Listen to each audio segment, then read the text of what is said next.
YouTube is always quick to flag. All right. Okay. Hi guys. Yeah, welcome back. It's just three of us today on the core channel, but sometimes it's not going to be the full team. And I put together pretty much the three. We're like the hardcore Spider-Man fans, and we told you we were going to do this, guys. We were going to do an overview of young Mr. Tom Holland as he will be taking up the web now and going forward into being that now this Spider-Man will be attached to the Marvel Cinematic Universe. Spidey now is in the Marvel Cinematic Universe, and even though there's a partnership with Sony and Marvel, even his movies will be a part of the Marvel Cinematic Universe. We're just going to give our overview of Mr. Holland taking on this role. This is a very iconic role that Spider-Man is. I mean, we all should know he is. I mean, he is probably one of the most recognizable heroes up there with Batman and Superman. Yeah. We know his origin back to back. Thank God they're not doing the origin again because that is not needed. Yeah, there are only so many ways you can kill Uncle Ben. Yeah, right. And guys, we're just gonna hear just to talk. We're just talking amongst ourselves. If you have any comments, please leave your comment section in below. But we're just gonna hear to talk about the comment of young Mr. Holland. I say young Mr. Holland because most of us are in there. I think we're older than him. I think we're older than him. Yeah, we are. Because he's 19. He's 19. I'm 21. How old are you, Kyle? I'm age of them. Okay, so okay, yeah. cool. So that's why I say young Mr. Holland. But I'm gonna start off with Jay. With this one, guys. All right. It was announced, Jay, that Tom Holland was casted as Peter Parker. What was your first thought of that casting? My first reaction was, damn it, it's not Dylan O'Brien. But my second reaction was, okay, who's this kid? So I look him up. I watched a little bit of some of the stuff he did. He was in this one indie movie. I forget the name off the top of my head. But I watched. He had a smaller role, but he did a pretty good job. He has a good range, and then I watched. I found some of his test footage where he actually did like the parkour and stuff, and he can actually do that all on his own. So I thought that brings a really cool new angle that like no other actor who's played Spider-Man before has done. So I think that's really cool, and he's really all about the character. As soon as he got the role, first thing he did was get a tattoo of a spider on his arm. He has the insignia on his arm, and he has a little Spider-Man bobblehead in his car. I thought that was really cool. He's really embracing the role. He's working on he's actually working on a New York accent, which I thought was awesome. That's something that I didn't hear in either Andrew Garfield or in Tobey Maguire. So I thought that was a cool take to him. I think the kid's gonna do well. Like he seems to have a lot of passion for it, and that's all you can really ask for as a fan. Okay. Okay, Kyle. So, to do a little bit of preamble before I give into my initial before I get into my initial thoughts on Tom Holland. So, around the time we were getting like rumors of who we were going to get for Spider-Man, we were getting all these young actors. You know, we had Kevin Feige come out and said they wanted an actor that was 16 or 17. And we were getting like actors like Asha Butterfield. I think the guy that plays PETA. God, what was the other? That dude is way too big to play Spider-Man. Yeah, and I'm glad he didn't get chosen. And I think there was Dylan O'Brien, but he of course said that wasn't really going on. I swear there was someone else, but Logan Lerman. Logan Lerman was in there too. Logan Lerman was in there too.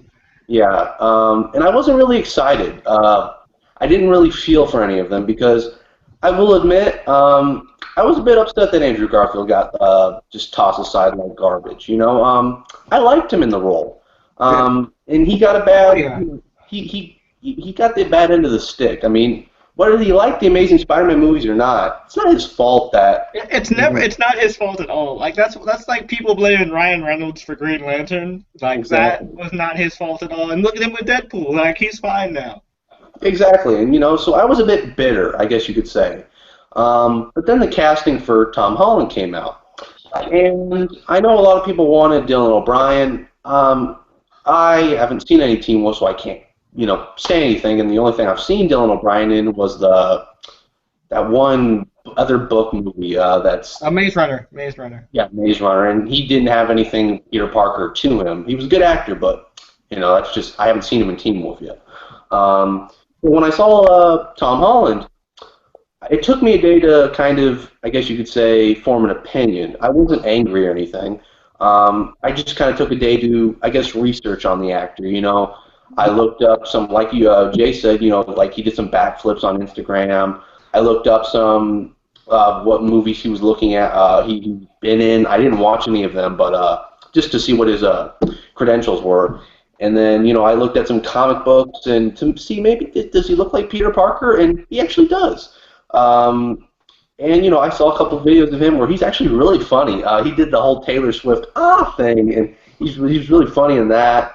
And I think the thing that sold me on Tom Holland, and this might be superficial to some people, but I saw a tweet from the legendary, or to me anyways, Chris Evans, who plays Captain America. Said,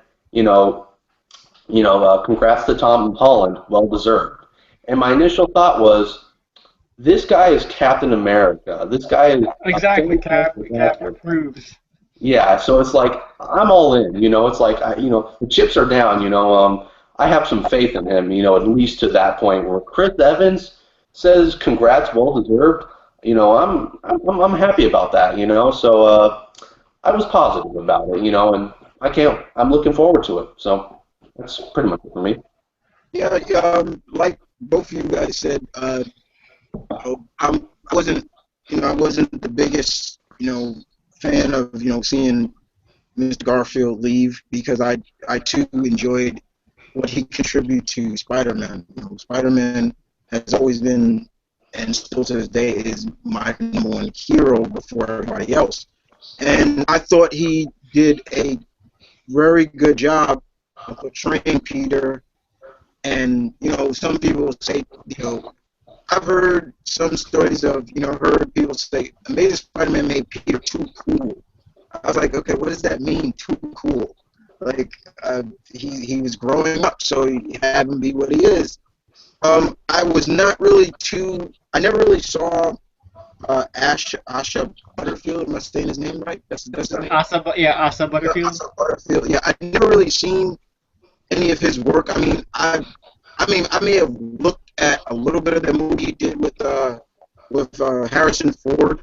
Ender's Game. I didn't really watch it fully, and I was just like, I don't know, this kid looks a little too young for that role. Like, and yeah, I've said it before. My ideal Peter Parker was Dylan O'Brien, because I thought, as him in Teen Wolf, he is Peter Parker. The quick banter, the witty jokes, everything about him is Peter Parker.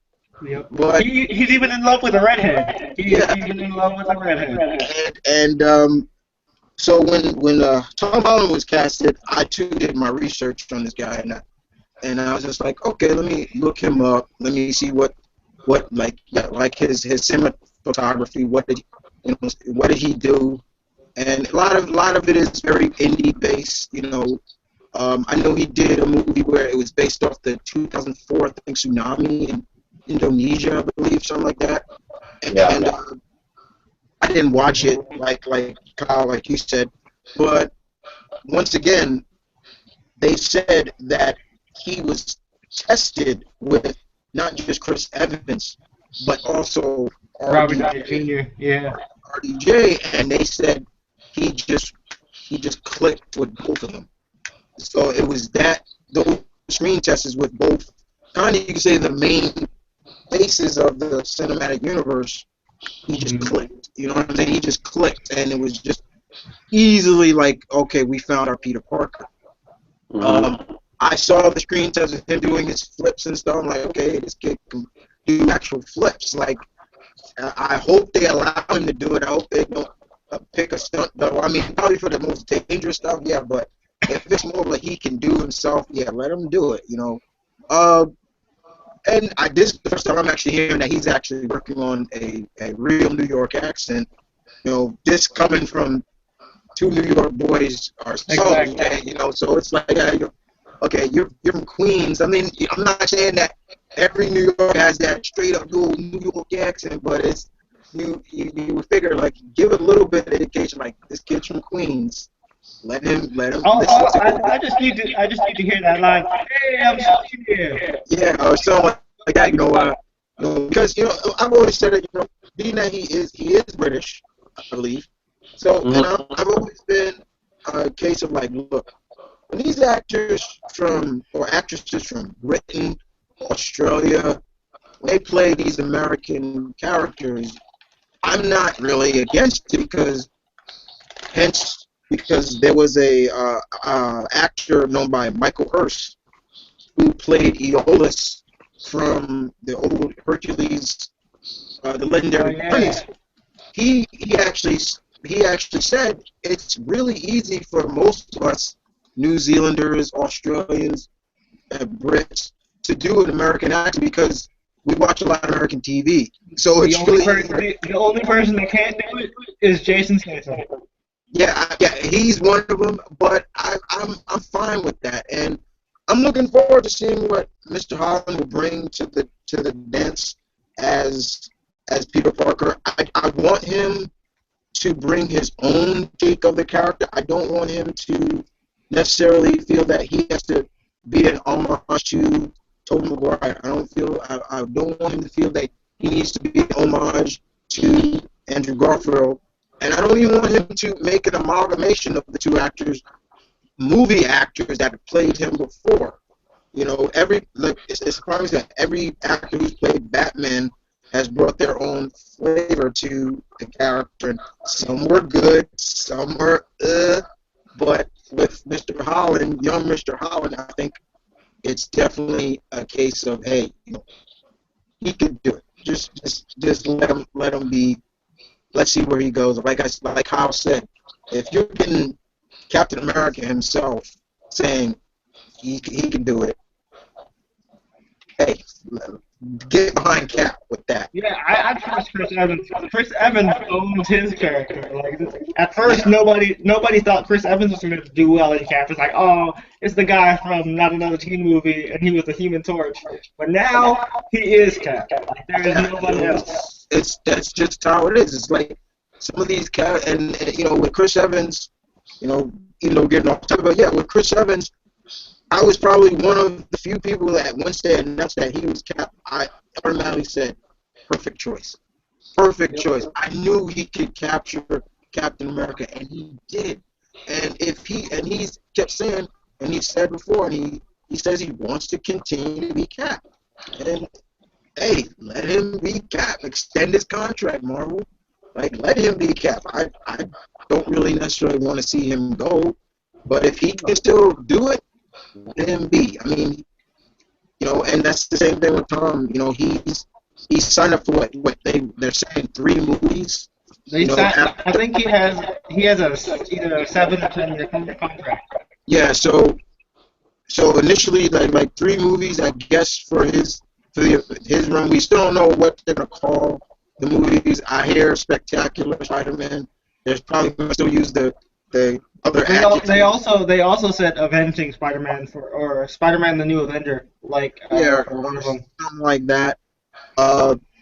So we all feel that him as a character, it's basically wait and see, but also we do kind of say, let's give him a chance. The next idea basically is going to the fact of it's going to be taking place in high school. Like, we're going to fully see Peter in high school. I know. Initially, I was against this idea because my brother would make fun of it. He'll start singing this song like going back to high school and things like that.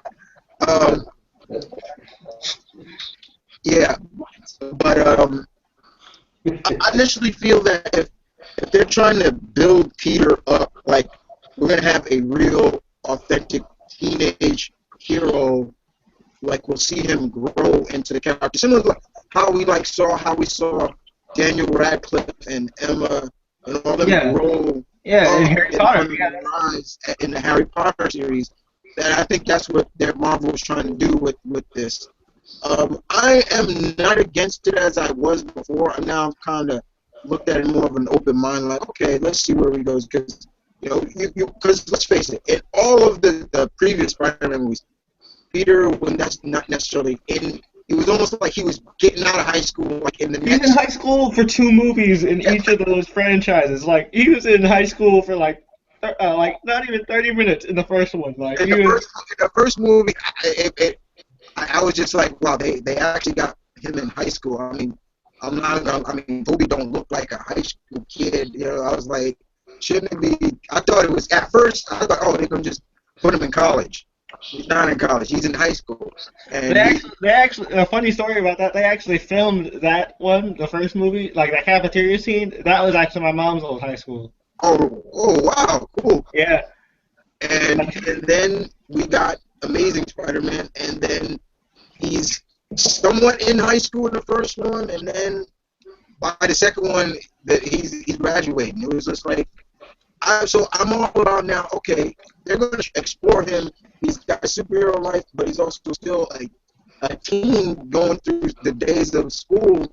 I'm cool with that, and he's living in this world where every heroes and guys who are big and green and uh, billionaire philanthropists, inventors are around, things like that. Inhumans, everything like that. I'm cool with it now. But I'll start off with you, Kyle. How do you feel now that we know his age. You know how old this Peter is going to be. He's going to be 15, about approximately the right age, the original age that when Peter got his powers in the Amazing Fantasy number 15. He was only 15, 16 years old when he got his powers. So how do you feel about that? That it's going to be high school. We know his age, everything. Well, I'm fine with him being in high school because I always liked that teen angst kind of thing with not like Arrow or Flash angst where it's love, like love triangles. I'm sorry if there's people that like those shows. I can't handle that, teenage angst. But good teenage angst, like Ultimate Spider-Man Bendis teenage angst. So I'm fine with that. And I think when I heard he was going to be in high school, and when I heard earlier, I think earlier this week that he was going to be 15, I said that's perfect. I mean, Spider-Man in Amazing Fantasy 15 he was 16 when he got his powers and everything. But the thing about Spider-Man is it's a coming of age story, and we get this before and excluding One More Day, and all that shit. It was seeing a boy become a man, and then you got to see Peter throughout the years, becoming, through the teenage years of, finishing up high school, going through college, getting married, and, going through like somewhat of a divorce and then getting back together with his wife. We got to see the evolution of Peter, through the comics. Whether, the 90s was bad or anything like that, we saw that. And that's what I was so excited about, in hearing that he's going to be in high school and we're going to be doing like a Harry Potter thing. It's a coming of age thing where I could see Tom Holland, who's my age, growing up to be, say 10 Spider-Man movies down the line, 30, maybe 30-something years old, with a, Mary Jane and having a kid or something like that. That excited me. So I went off topic a little bit, but that's my answer. Okay. What about you, Jake? All right, so yeah, like Kyle said, I think it's funny. All of us have grown up with Spider-Man in a way, like especially comic-wise. But like for people like me and Kyle's age, what we really grew up on Spider-Man comic-wise is Ultimate Spider-Man. Like that's the first Spider-Man series that we got to read from beginning to end, like all the way through. Like we were, old enough to really understand and like really enjoy those stories, and that's something I really enjoyed from Bendis is just to see how much this kid grew, and even like you move on to Miles' story, you know you get to see how much he grew and how much having the power and the responsibility changed him. And I'm just a sucker for high school stories. I'll admit that. Like I just like stories where you're in school and you have to balance being, you know, doing homework and fighting bad guys and things like that. I love those stories. I want to see where that goes. And hopefully, because he's in high school, it'll focus more on his friends and they'll have like a bigger supporting cast. Like you have like Liz Allen, Glory Grant, like Ox, Rand Ox. Robinson. Yeah. Yeah, yeah, things like all the other characters like that. I think it would be awesome just to build it up to have like Peter's huge supporting cast actually in the movie. Because let's face it, as much as the other two franchises were good, there wasn't much of a supporting cast in either of those. Not Like you really. have That's Gwen. not really. I mean, I will definitely agree with that. I mean, I will. The way they did the first, especially I would say, Sam Raimi's version, we rarely got to see Liz. We didn't see Liz. We didn't see Ox.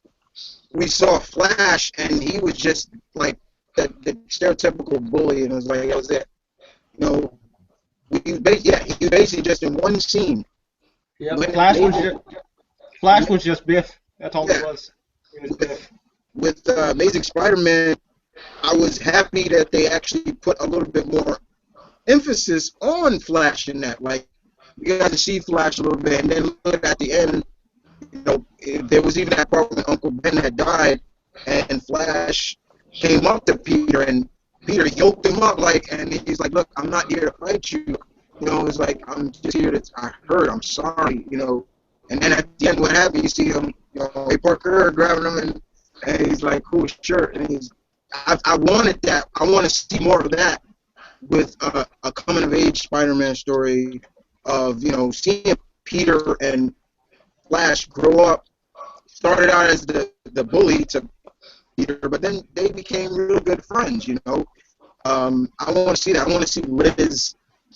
I actually, honestly, well, I will run into that soon because I'm about to drop that on you guys. But I want to see the original, like, I want to see similar to how they did Spectacular Spider-Man.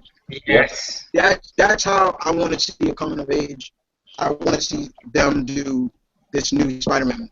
The way they did that was really well done. You had the support characters.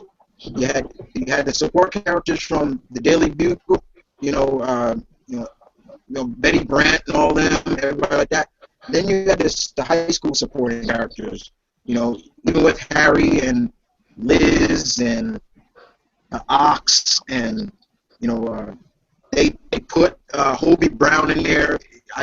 I'm not sure if I want to see Hobie Brown young, but it is what it is. No, see what I hope they do. What I hope they do with the Prowler, instead of using Hobie Brown, I want them to use Aaron Morales. They should use Aaron Morales. Yeah, and so I'm fine. So I can understand what you guys are saying. Like, how about the coming of age, and I'm fine with that too. Like, you were right. You hit it right on the money, Kyle, with the whole, like, growing up. You want to see him grow into the adult version of Spider-Man. You want to see him, which really hasn't been touched. I mean, honestly, let's be honest. We have never really seen the adult version of Peter. So I would love to see them grow up into being that version where he's dealing with, he's the man now. He's not a kid anymore. I mean, Marvel has this idea that you must keep Spider-Man a man-child. And that's something that I've always been against with Marvel's, like, you can't keep him a man-child forever. He's very relatable, but you can't keep him a man-child, And that's why I think, with him getting married and everything, that was really helpful for him. But, the whole coming of age, story is great, and you want to tell it good. I mean, the coming of age story has been done to death, but as always, as I said before, it's how you execute it. And, especially with a superhero movie, with Spider-Man, it's definitely the character that could work for him. It's one of the most realistic stories. Right. That's what we do in life. Right, we do in life, and you want to see that. Now, the one thing I think we all can agree on is thank God they're not doing the origin no more. Yes. Yeah. Oh God. I love the origin, but it's like I don't need to see it a third time. It's like just like I don't want to see Batman, Superman. It's like I know, like I mean, I already cried the first time when Uncle Ben died in the Sam Raimi movies. I don't need to cry a third time. Even for me, guys, if they did the origin and they nailed it like spot on from the comics, I would still look at it like that still wasn't needed. I give you a little bit of thumbs up because you did the right origin, like directly from the comics, but still you don't need to see that. You don't need to see that. All you need to do is just have a picture of Uncle Ben on near a fireplace or near a lamp, and Peter just looks at it a couple of times and it's just do what Spectacular did. Be like, have him mentioned a couple times. Because I mean, Batman, they'll answer that origin over and over again, and it's like, how this guy became Batman? Like, we know his reasons. Like, do we need to see that anymore? Superman, we don't need that.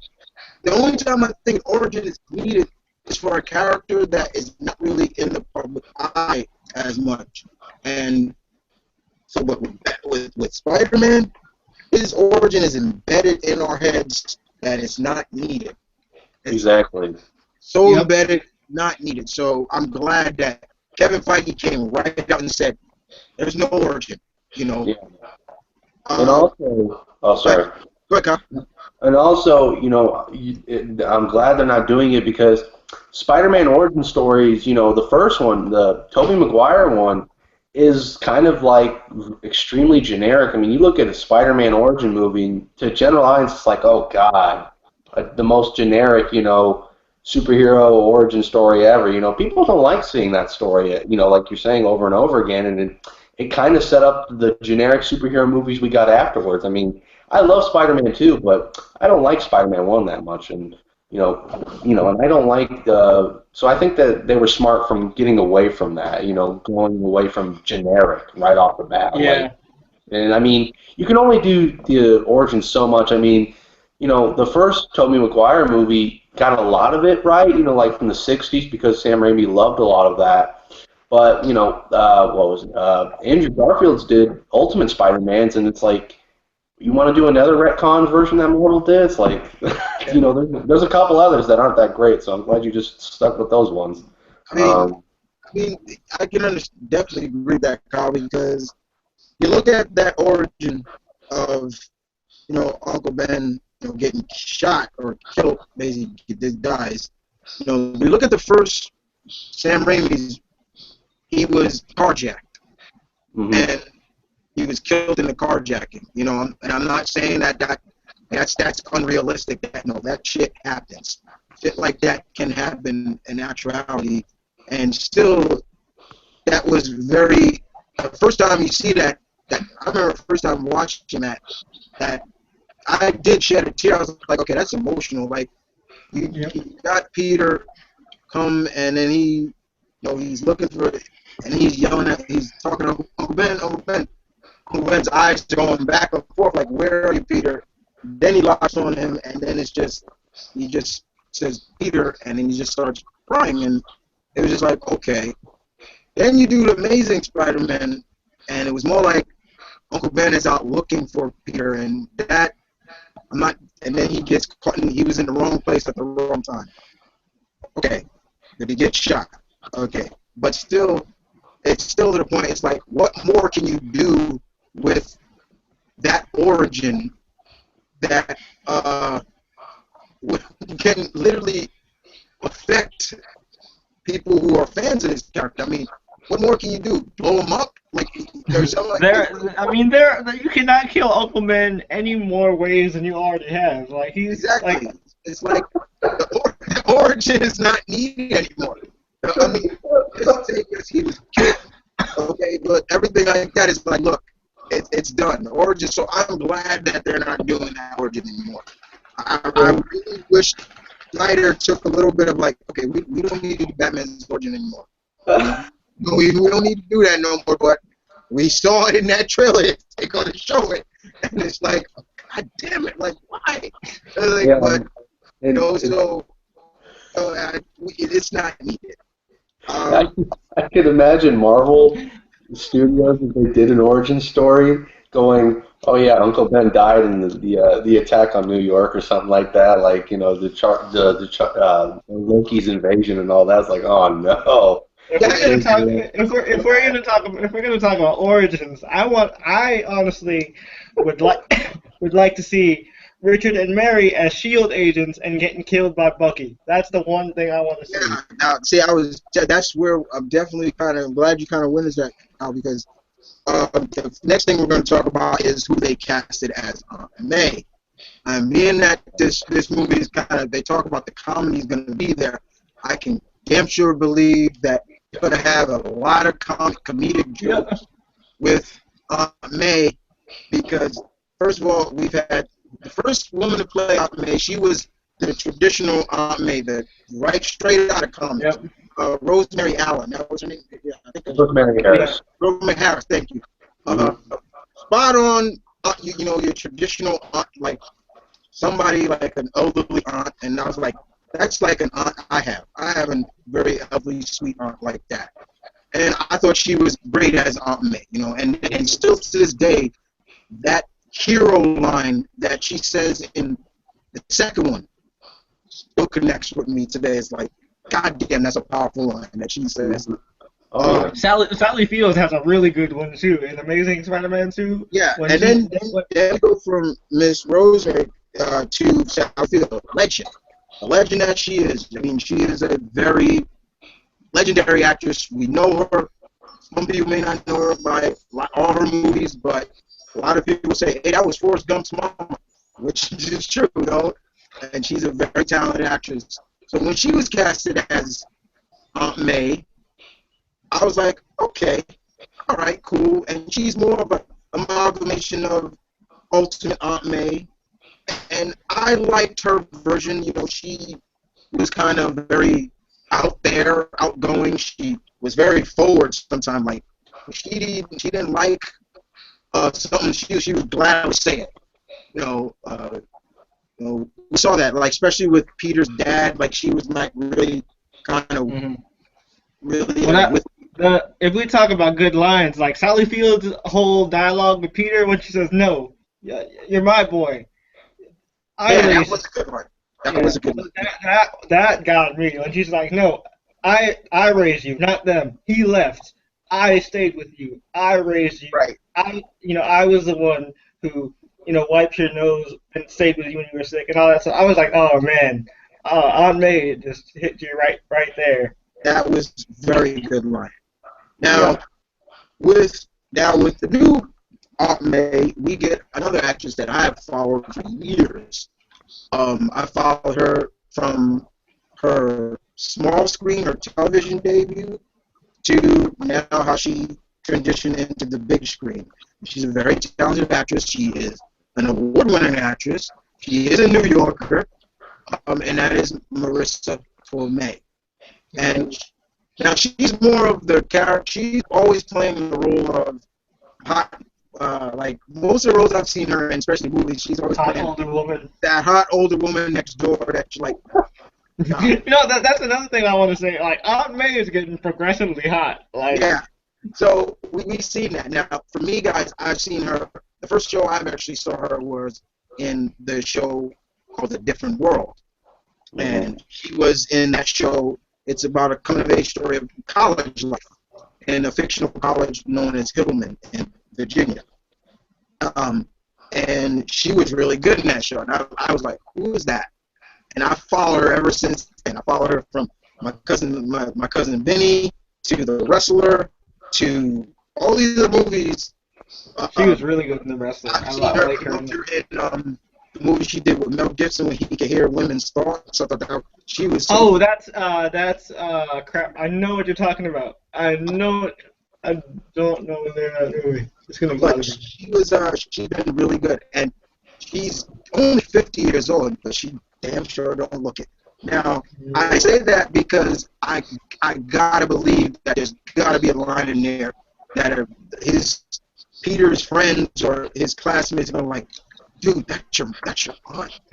Like, there's gotta be a joke in there like, dude, that's your aunt. Like, man, unless they're gonna gray her hair up a little bit, I don't give a damn. But Marissa Tomei is a very attractive woman.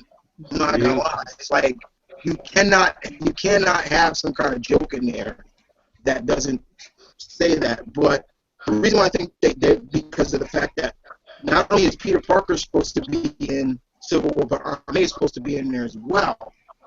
So that's why they were really very advocate of getting these actors and actresses on a contract real quick. So I'm fine with it. But Jay, how did you feel about when, bam, Aunt May was casted? Marissa Tomei was casted. I was hyped. I was really hyped. When I saw it, I was like, dude, this is gonna be great because, like you said, I've seen a couple of episodes of A Different World because like my aunts and my grandma like love watching old sitcoms, older TV shows. So like, I've seen her on A Different World. I really liked her in The Wrestler, so that's where I mostly know her from, and I think she's gonna be great. I think they're definitely gonna play more of an Ultimate Aunt May role with her because it seems like she's gonna have the sass of Ultimate Aunt May. Like Ultimate Aunt May is the type of aunt that takes a gun and shoots freaking Electro in the head. Yeah. That's the Aunt May that I want to see. Yeah. So, Kyle, how did you feel when you heard who was going to be Aunt May? I never thought I'd ever utter the words, "Oh my God, Aunt May is a babe." I mean, damn. Like, Right? I mean, I'm not trying to be me, like not much of a gentleman, but she's a very attractive woman. Yeah. I have a DVD of her. She's some like family comedy. I haven't seen it. I just neglected to watch it actually. But when I saw it, I was like, oh man, Aunt May's hot. She's hot, but I don't know. I was fine with it. I mean, I kind of thought maybe I was okay with it. I guess I was fine with it. Hearing from you guys, she's a good actress. That makes me even more happier. And maybe, like I said with Tom Holland, it could be kind of like a thing where we could see her in like maybe 20, maybe 15 years, be the Aunt May we know from the comics of, being like gray-haired and also maybe it could be maybe her, like Richard and Mary Parker, died at her, maybe in their mid-20s around the time. Maybe she was like 40 or something like that and raised Peter. Because if he's 15, I don't know, maybe something like that. Because when, if we're counting JMS continuity, at least with his run, it was around the time of the other story. And they went back in time or something like that for like a little bit. And when Peter first met Aunt May and Uncle Ben, she had brown hair. She was young, so maybe they're doing something like that. Or you'll just get progressively older, as the years go on. I don't know, but I'm fine with it. I mean, she looks very attractive, though. I'll have to watch a couple movies with her to see her performance. But I'm pleased with her. So. I think one of the biggest things also is, especially when we're introducing these characters that haven't been on the screen yet, is one of the biggest things now in the Marvel Cinematic Universe. Is the ground zero of everything is where were these characters during the Chitauri invasion? What were they doing then? Especially if they were in New York. And I think that's also gotta be played up a little bit too. Is where was Peter and Aunt May during that time? Kyle, you brought up a good notion of maybe Uncle Ben died during the invasion, and they could just hint at it. Yeah, he died then, or some way. Because in a way, like the invasion is like the Marvel Cinematic Universe 9/11. Right. That's basically what it is. It's like we're trying to figure out where these characters was. We found out where Matt and Foggy was during the invasion. We're probably going to find out where Jessica was and Luke. The only one that I think we'll probably not see is probably Danny. He'll probably would have still been in Kulun. Maybe the Punisher too, because Frank might have been like in with the military at that time too. So Yeah, Frank probably would have been in the military, so to speak, with all these characters, But unless they were not in New York, then we're probably never going to hear about it. But you definitely brought up a good point, Carl. With Uncle Ben probably was in the Manhattan when the invasion first hit, and maybe he died there. But what I also like is that they keep saying that Peter will have already been Spider-Man for some time. So, for a year. For yeah, exactly for a year. So, in some degree, it's basically saying that Tom's character, we're not going to see him get bit by the spider. We're probably not going to see him get bit by the spider. He'll have been Spider-Man for some time now. Now, this was a rumor that I heard, because I want to bring this out to the viewers and to you guys probably that have not heard this yet. But one of the rumors was that Spider-Man is kind of like a myth. Like he was. So like Batman. Like he's like kind of like a myth of like the alligators living in a sewer. Like he's like an urban legend. Nobody's really got any pinprick accuracy on the character. But I look at it and I'm like, I don't necessarily like that idea. Like he's an urban legend, because you would think somebody in Europe would see this guy swing around and take a picture and be like, hey, look, it's different. It was different kind of with Daredevil, but with Spider-Man, he's out there in the public eye more than Daredevil. So, I like the idea somewhat, but then I don't like it. I don't really like that idea.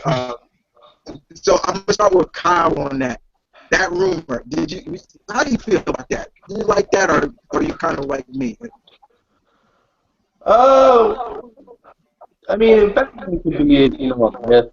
I'm okay with Spider-Man because, I'm going to take kind of the Amazing Spider-Man place of he's going out on the night, probably, because he can't go in the daytime because of school and all that. So I'm going to just say maybe night, night. No, I've never been to New York. I've never been to New York.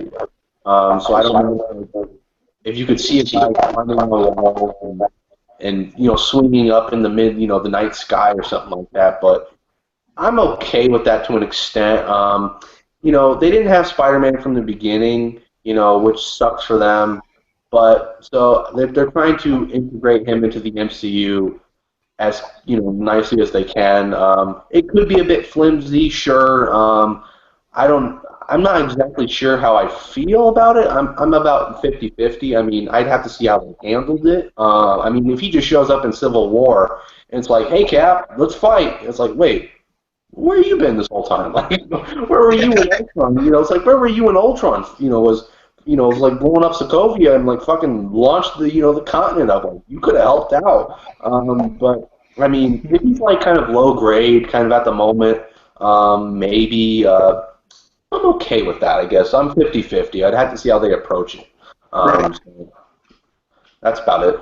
Okay, how about you? I don't buy it. I don't buy it at all.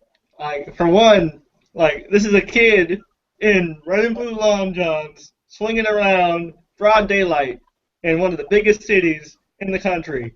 No way in hell one person doesn't have a smartphone and can just be like, click. Yeah. No way. No way. So, I think one of the biggest questions with Tom, especially with is MJ, or do we go to MJ, or do we stick with Gwen, or do we do both of them? I would do a Spectacular Spider-Man and do both in a way where, like, you have. I wanted to do what they had originally planned for Amazing Spider-Man, where they have Gwen first, and then MJ comes in, and she's like, "Oh, I'm kind of interested in this dude," but I see that Gwen is interested in him too, but she hasn't made a movie yet. So let me back off and let Gwen do her thing because Gwen's my friend. And then Gwen dies, and then there's MJ. But also, I think that what they should do is they should have Gwen already have died within that year. Like within that year, Gwen's already died, and then I like that. Uncle Ben's already dead too. And then so like when Peter goes to high school, first person he meets is the new girl in town, Mary Jane Watson. There you go. There's MJ, and he still had that experience with Gwen, maybe in like middle school or whatever, and like he had that year where like they were really close. They got together. Captain Stacy died. Gwen died. Peter's already got all this stuff on his shoulders, and then he finds his rock to help balance him. You got MJ right there waiting. I like that idea. Like Gwen has already been dead already. I can accept that a lot more, and not just saying that oh no, she's just off or somewhere like that. I like that idea. Kyle, you like that idea? Gwen has already been dead already, and we introduced Mary Jane. I don't know. Not saying I don't take insult to it, Jay. I don't know. Maybe. Yeah, no problem. God.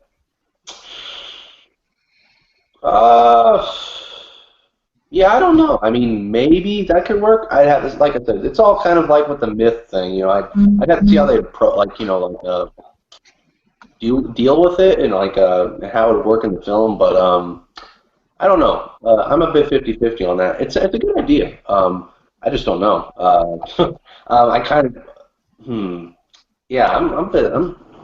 that's hard. I mean, because I loved Emma Stone so much. She was great. Yeah. She was great. She was fantastic. As Gwen, and the Amazing Spider-Man movies are kind of, I guess you could say, Peter and Gwen's relationship, and then, after, when Amazing Spider-Man 2 ends, you can kind of like write like fan fiction or something like that of where he goes afterwards. But I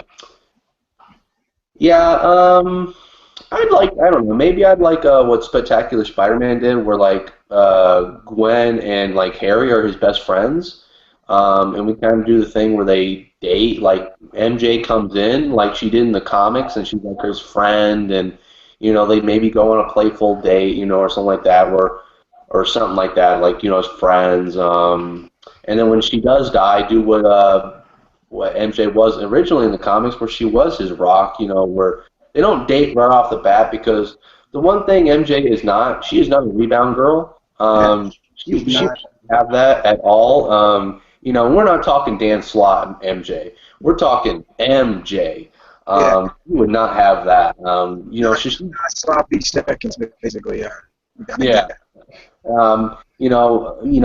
She wouldn't have that.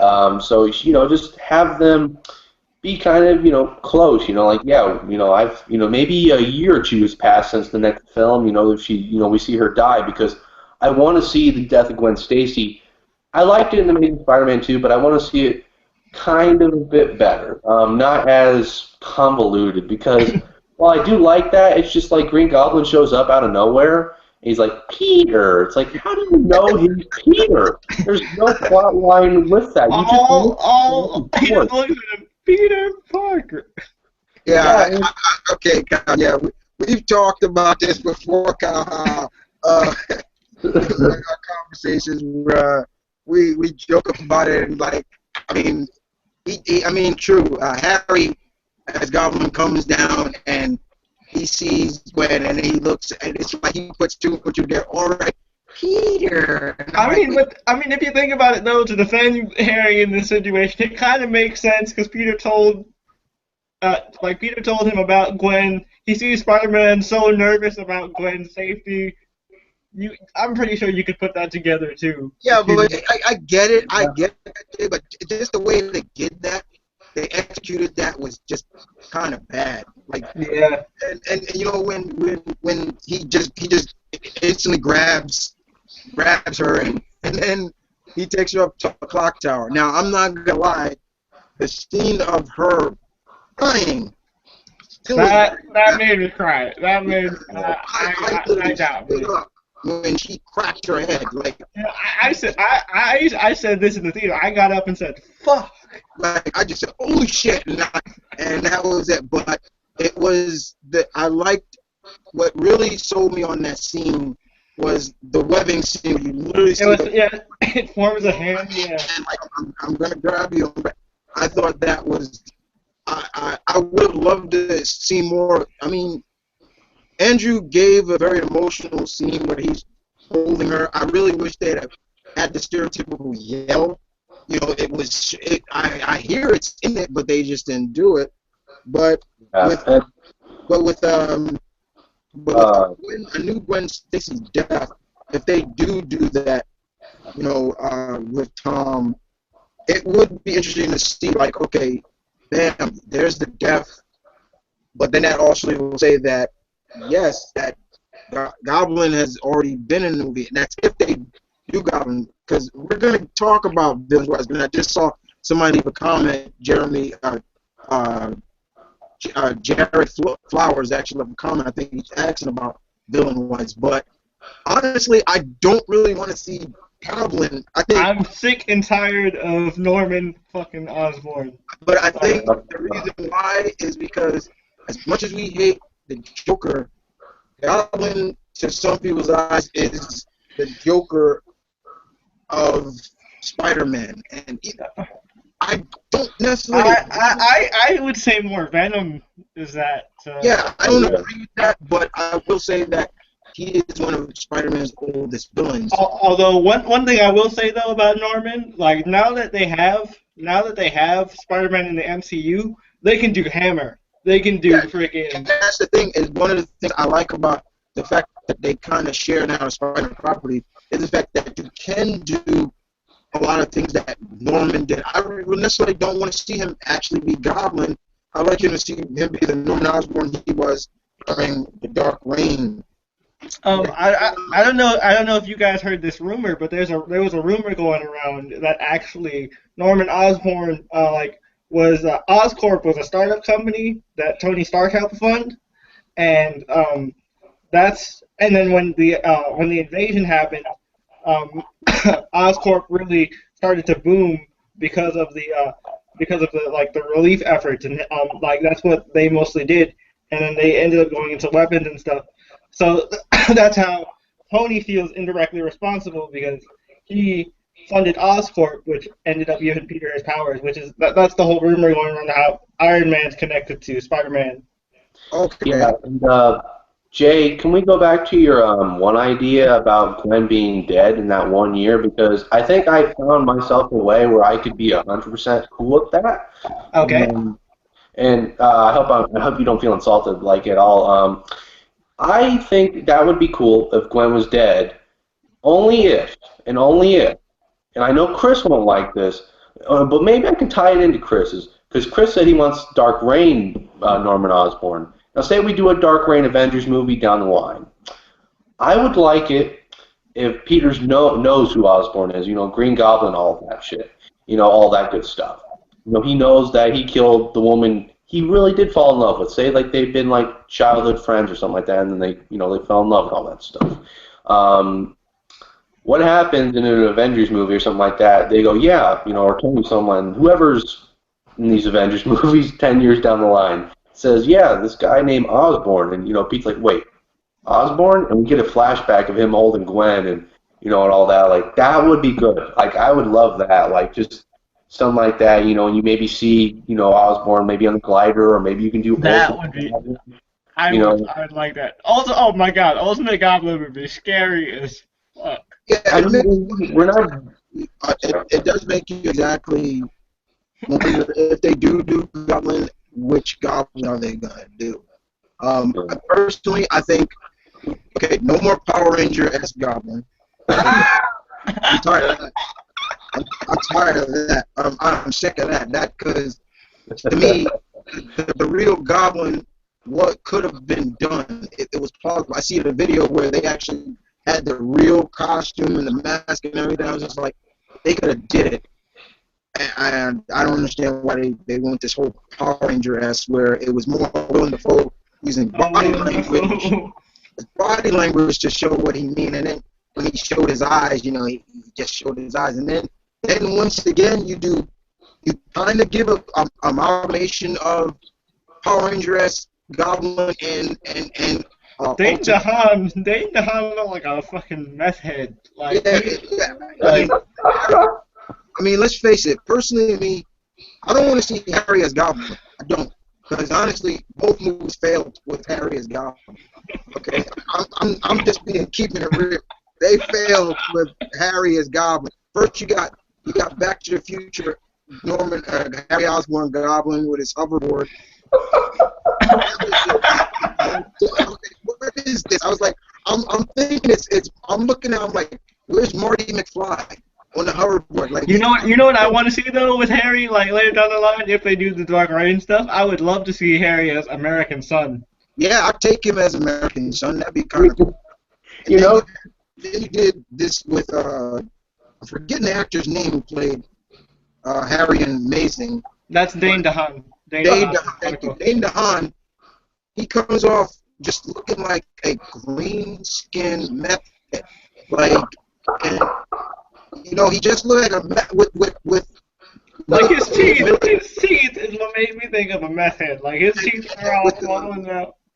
With military grade body arm, and I'm like, see, that's one thing I know that's kind of what I've noticed about the Marvel's MCU is that a lot of these characters are kind of centered around the military. They want them to be militarized.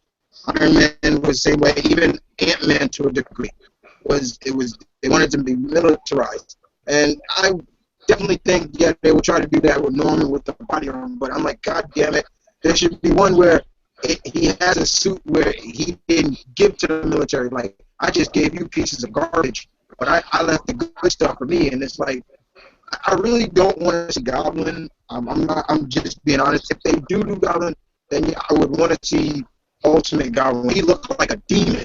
He was scary as hell. He was breathing fire, for God's sake. Like, breathing fire. I'm like, okay, give me that Goblin, I'll be fine. Could you imagine? Oh, sorry. Go ahead. Go ahead. I mean, could you imagine having, I know I love the original Hobgoblin, but could you imagine Harry's Hobgoblin fighting Norman, and we have the death of Harry Osborn like that or something like that? That would be epic. Ooh. Oh my God, that would be so cool. Yeah, I've told Chris that was a cool scene in the Ultimate Comics. The death of Harry Osborn.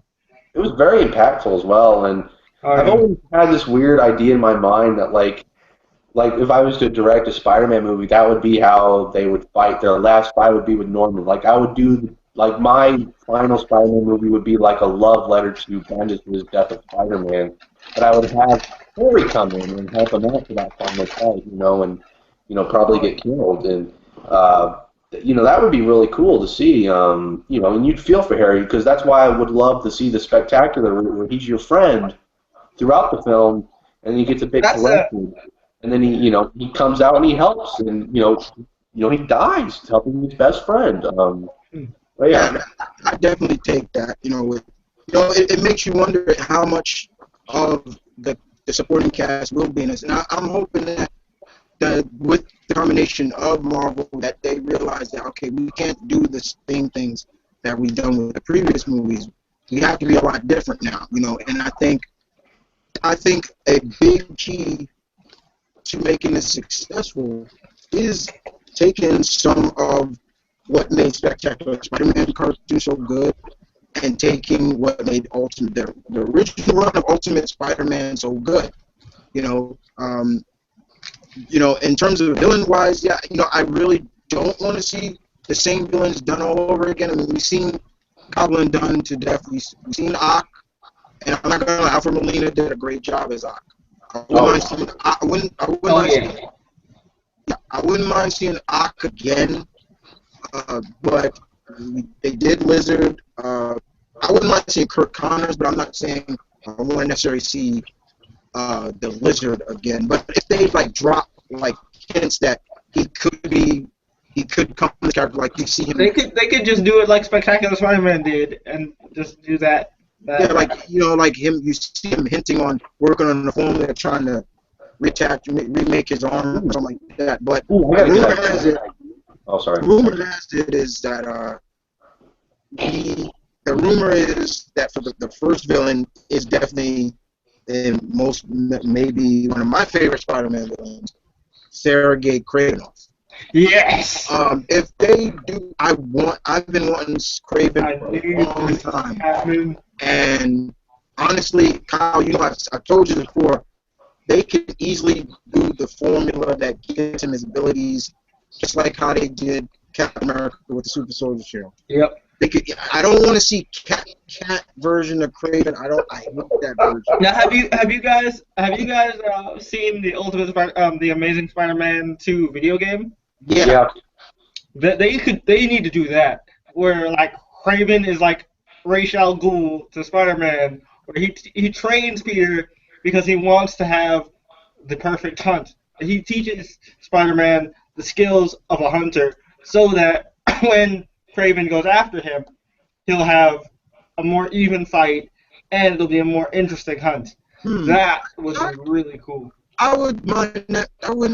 Like, he's not Kraven, like, he just going under a different name, but then, okay, I can kind of get with that. I got a good thing that, you know the rumor of how he might be a myth?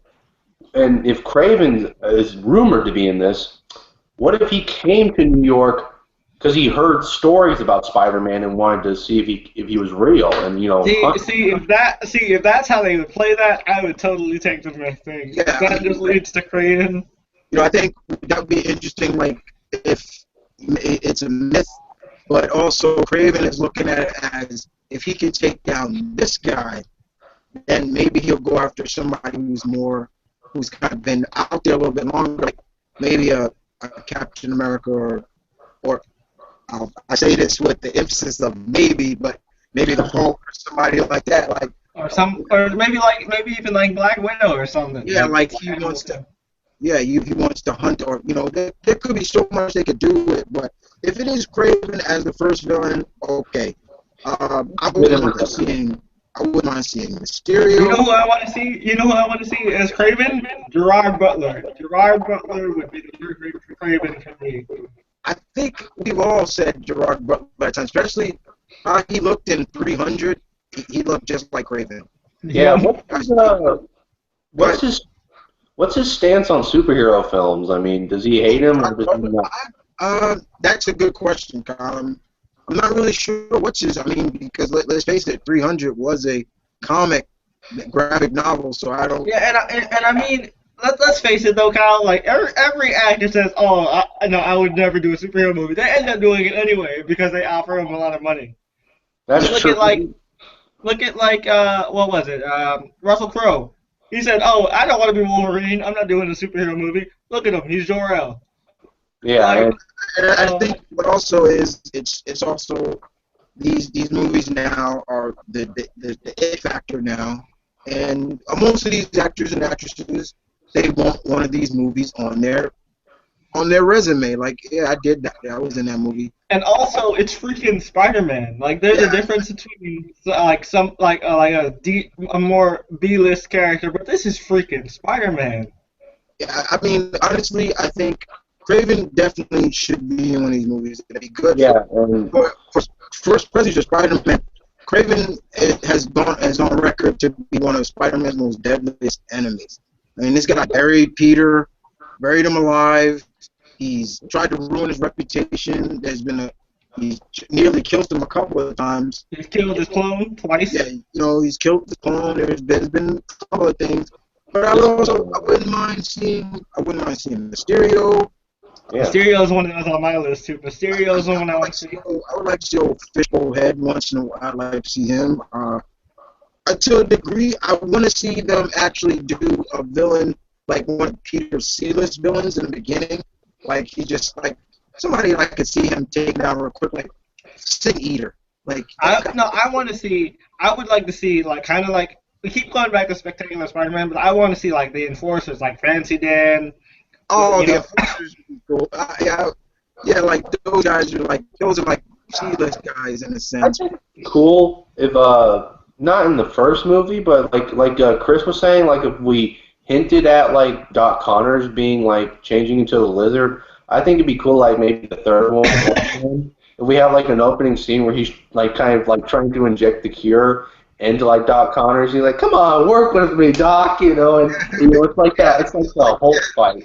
I'd You know, take that. Like, No, but uh, something else I would, you know what would be really cool, like to connect it to the Daredevil mafia type thing, freaking Silvermane, oh Silvermane, yeah, bring yeah, in like Silvermane and there Hammerhead. you go. There you go. If you want to start playing up the mafia style, because I've always liked Spider-Man stories where he's dealing with the mob and stuff like that, and that would be a good way of doing Silvermane and the Maggie, which would you could introduce. You could put Hammerhead in there. I mean that'd be pretty cool. But the only thing is like they would probably have to change Hammerhead a little bit. Since it's Yeah, adamantium and it could be like instead of they could do I mean, you couldn't do vibranium because obviously vibranium's too rare, but like they'll figure something out. yeah, like but just say he's got a hard head, so like He could be that inhuman, like that could work too. yeah, the fact that they introduced the Inhumans, like maybe maybe took one of those fish No. oil pills and he got like a hard head, something like that. Oh, that would be hilarious. But I definitely would like to see Mysterio. He would also be going. I don't know why. They've done Electro. They've done. Okay, Rhino. I wouldn't mind seeing done again to be properly better done. I'd like to see Gargan. Gargan would be cool. Scorpion. Scorpion is definitely another guy on my list. Can he still be done without J. Jonah Jameson? Yeah, but I think. Well, I mean, J.K. Simmons says he will come back if they ask. Yeah, and you know what? I don't care. Do it. But They need him to do it. Like, there's nobody else for JJ for me. But for me, yeah, if they did go a different route, but I would definitely want to do Matt Gordon where he JJ hires Matt as he's just a PI and telling him like, yeah, okay. And Spider's always making fun of him and embarrassing him. He's like, you want to leave it? Turns him into the Scorpion, and voila, there you go. Somebody actually would you want to see any of Peter's female villains? And I laughed, and I'm like, he doesn't have a lot of female villains. The only one I can think of off the top of my head is Silver Sable. So, yeah, but I don't really consider Silver Sable a villain to him because she's also been an ally. If anybody I can think of is Stoner, the super strong blonde. Oh, Doc Ock? I guess Dollhouse. And Cold Heart. Who else is there? Who's the chick with the fabric? What's her name? Oh, are you talking about the one? You talking about the one during Brand New Days? That stuff? Yes, that's stupid. Yeah. Hold on, let me look her up. I know I have the trade, so go ahead, keep talking. Let's see. Sharik, I wouldn't mind seeing them do Sharik, but the thing is, they would probably have to change her to an Inhuman because she's actually a mutant. Carnage's girlfriend. She's just Carnage is Harley Quinn, pretty much. Like I said, there's not a lot of. Jay. Oh, sorry. Mm-hmm. Yeah. The Dan Slott's, whatever the guy chick from Brand New Day. Her name's Paper Doll. There you go. Yeah. There you go. That was her name. But I wouldn't. Would I mind Sandman done again? Not really. But the rumor has it that the Sinister Six are you. Okay, Jay? I'm good. Yeah. From what I heard, the Sinister Six movie is still kind of a go, so I'm like, God. Wait, how is that supposed to happen? Yeah, I saw a link. A friend of mine put a link up saying that it's still going to happen. I'm like, I don't know. how that's going to happen. With Sandman, I'd be fine with him. Just don't make it where, oh, I'm only doing this because I have a sick daughter, because I Honestly, really Flint was found never a bad guy though. Like I that's Go, Jay. uh, No, go ahead. Kyle, what you say? I always found that kind of insulting, especially since my father's somebody that, back in 2007, my mom never took care of me, not to shed too much of my personal life, so he was taking care of two kids, me and my sister. My father worked two jobs. I mean, it's like, work. Don't be a felon. Don't steal. I mean, I'm sorry. I mean, it don't matter. He's like, I'm not a bad person. I just made bad choices. But I don't care. I can't sympathize with a character like that. I'm sorry. I mean, yes, I sympathize with the sick daughter because she's sick, but I don't know. I could never find him sympathetic at all. I mean, he wasn't in the comics. He was just a dirtbag from the beginning. I mean, back in the '60s. But Yeah, true. finally, I mean, but think about it, Jay also has a point. I mean, Flint Marko, he kind of turned his life around. Hell, he became an Avenger for God's sakes at one point. So it's like, I wouldn't mind seeing Sandman again, but I definitely agree with you, Kyle. Like, the sympathy act, I don't want to see. If you're going to do the sympathetic act, that should go to the Lizard. I'd like to see Hydro Man though. Hydro Man, I would take.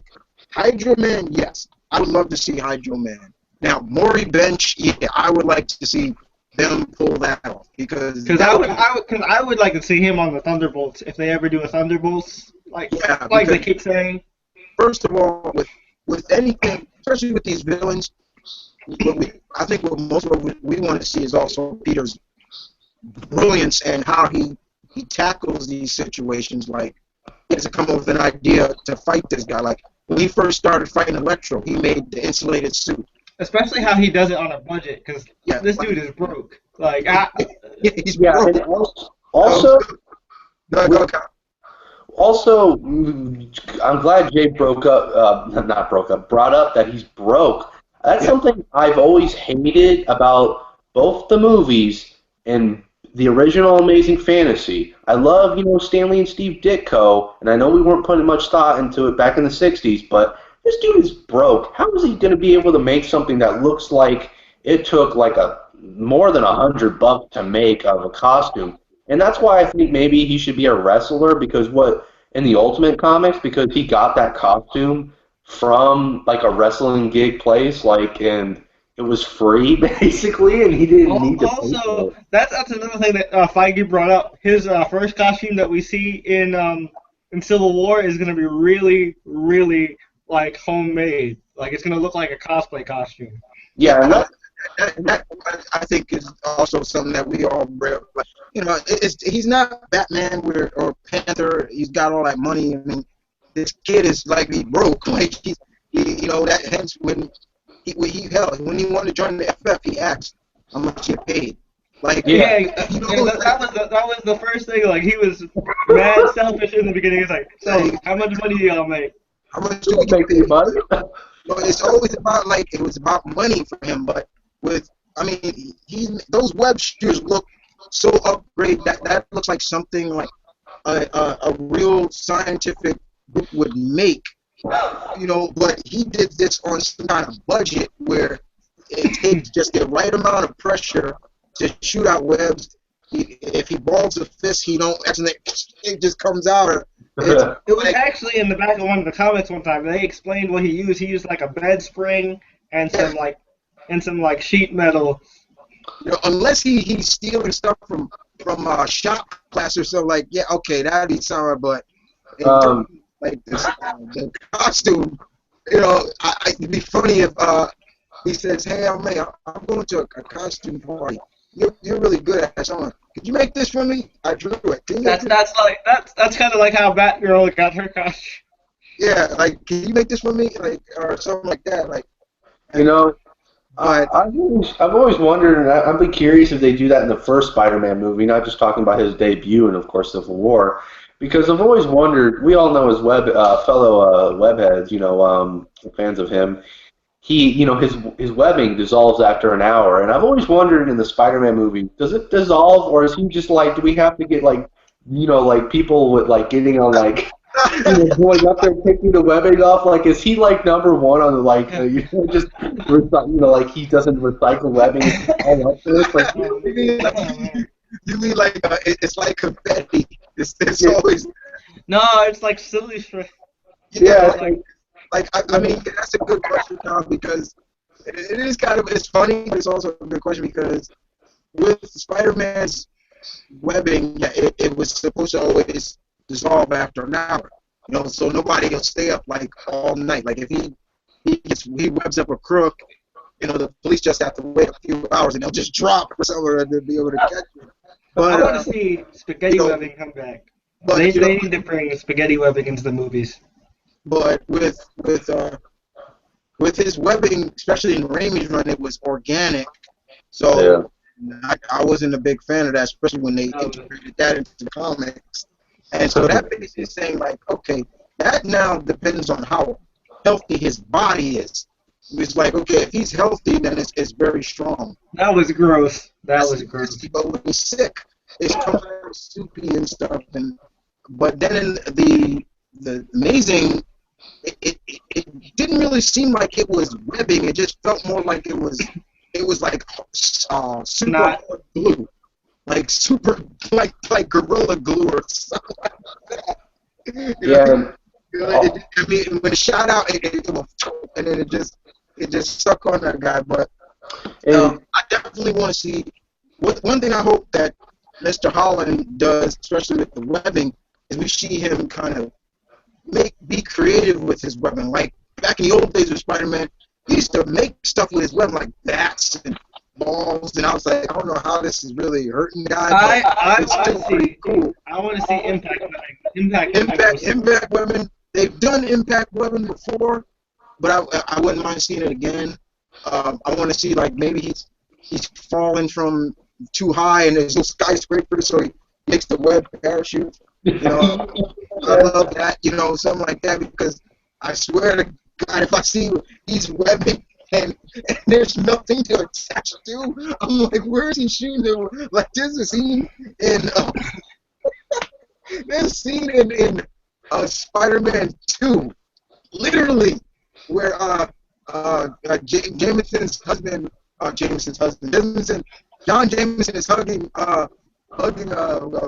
Mary Jane, and Peter's on the crane. He's on the crane, and he's just looking there. He puts the mask on, and it's bad CGI too. You can tell it was CGI. And he turns around and he just shoots this web. And I'm like, where did it attach to? Where was it attached? I know. It's like God was grabbing onto it, and he's like, I got it for you, buddy.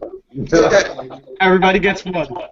Everybody gets one. It's so funny because I always make fun of that from the 1960s cartoon where he's swinging way above the sea. And it's like, where is he shooting? Where is these webs attaching to? And then you actually see, like when he shoots, you'll see the web attached to something. But I hope with him web swinging, You know what I do want to see though in his suit? I want to see the spider light. The spider light makes it happen. Oh, the flashlight, like that. Yeah. I wouldn't mind that. Personally for me, I've always wanted to see the spider tracers. I've always wanted to see that, but then that goes back to the kids on a budget. Like how the hell do you make that? After Civil War, he's friends with Tony Stark, so maybe Tony's maybe maybe Tony helped him out a little bit. Actually, you know what would be cool? Maybe instead of I know he's always supposed to work for the Bugle or whatever, but maybe after Civil War, his job is an internship at Stark Industries. I could take that because it's like Stark could be like his Peter could be like Stark's protege or something like that, his buddy. It's like I wouldn't mind that either. I wouldn't mind that. Like he's got it I guess at 15, that'd be kind of. But Glenn had an internship. Honestly, what I want to see the traditional costume. I don't want to see the Iron Spider costume. I don't. Yeah. I don't, because then that makes him look like he's Iron Man's lackey, and that was what I did not like about it when he first was wearing it and during Civil War. I was like, yeah, he looks like Iron Man's sidekick, and I was like, yeah, I don't like that. What I don't want to see in terms of the costume is, as much as I love his artwork, I don't want to see Ditko with the webbing under the underarms. I was never a fan of that underarm webbing. I was never a fan of that. Really? You don't like the web wings? You don't like the web I wings? never liked that. I never understood them. I was like, I never. I was like, I don't get it either. I always thought that maybe it's because if he runs out of webbing, he can like glide. Maybe. I just want Like just like go on flying squirrel and be like. I don't know. It was just. I mean, but they say the costume looks good. We haven't seen it yet. But We haven't seen it. I want to see him use spaghetti webbing though. Like the webbing, I want to see it look like the spaghetti webbing from McFarlane's. you want to see like that big thick webbing? Yeah, that looks cool. Like I would want to see that. No, you know what? That would make sense in a sense because then it can understand why people when they get tied up in this. It's so hard to break. Like, cause those strands are like, those look really thick. Like, it would take really hard to break. Because if you look at it if you look at it in Raimi's run, when Goblin is breaking out of the web, it sounds like steel. It sounded like steel. It was like, I got a laugh out. I was like, why does it sound like steel breaking? It's perfect. That was the stupidest sound effect ever. What was the topic? I wouldn't mind seeing the super thick webbing. Like he has different versions of it. Like he can do different streams of it. I wouldn't mind that. I definitely think one thing I'll say to Tom Holland, if I had it, I don't know. I think he has a Twitter. Yeah, he does. He does. He also has an Instagram and a Tumblr. Yeah, I would just be like, have fun. Like one thing, just have fun. Just have fun with the role. Don't have the time of your life, man. have the time of your life. Like just enjoy it. You're living the dream, basically. It's like that's every geek's dream to play Spider-Man because it's almost it truly is. It's like people say, oh, I would want to be this character, but deep down, you look at Spider-Man, you're kind of looking at yourself. And everybody can be Spider-Man. Like they say that about Batman all the time, but honestly, everyone could be Spider-Man. Everybody can be Spider-Man. Like that's how the character was created. Like at first, if you never knew who was underneath that mask, so he could have been anybody. Now, another rumor that came out is that Miles Morales. Should we introduce him into?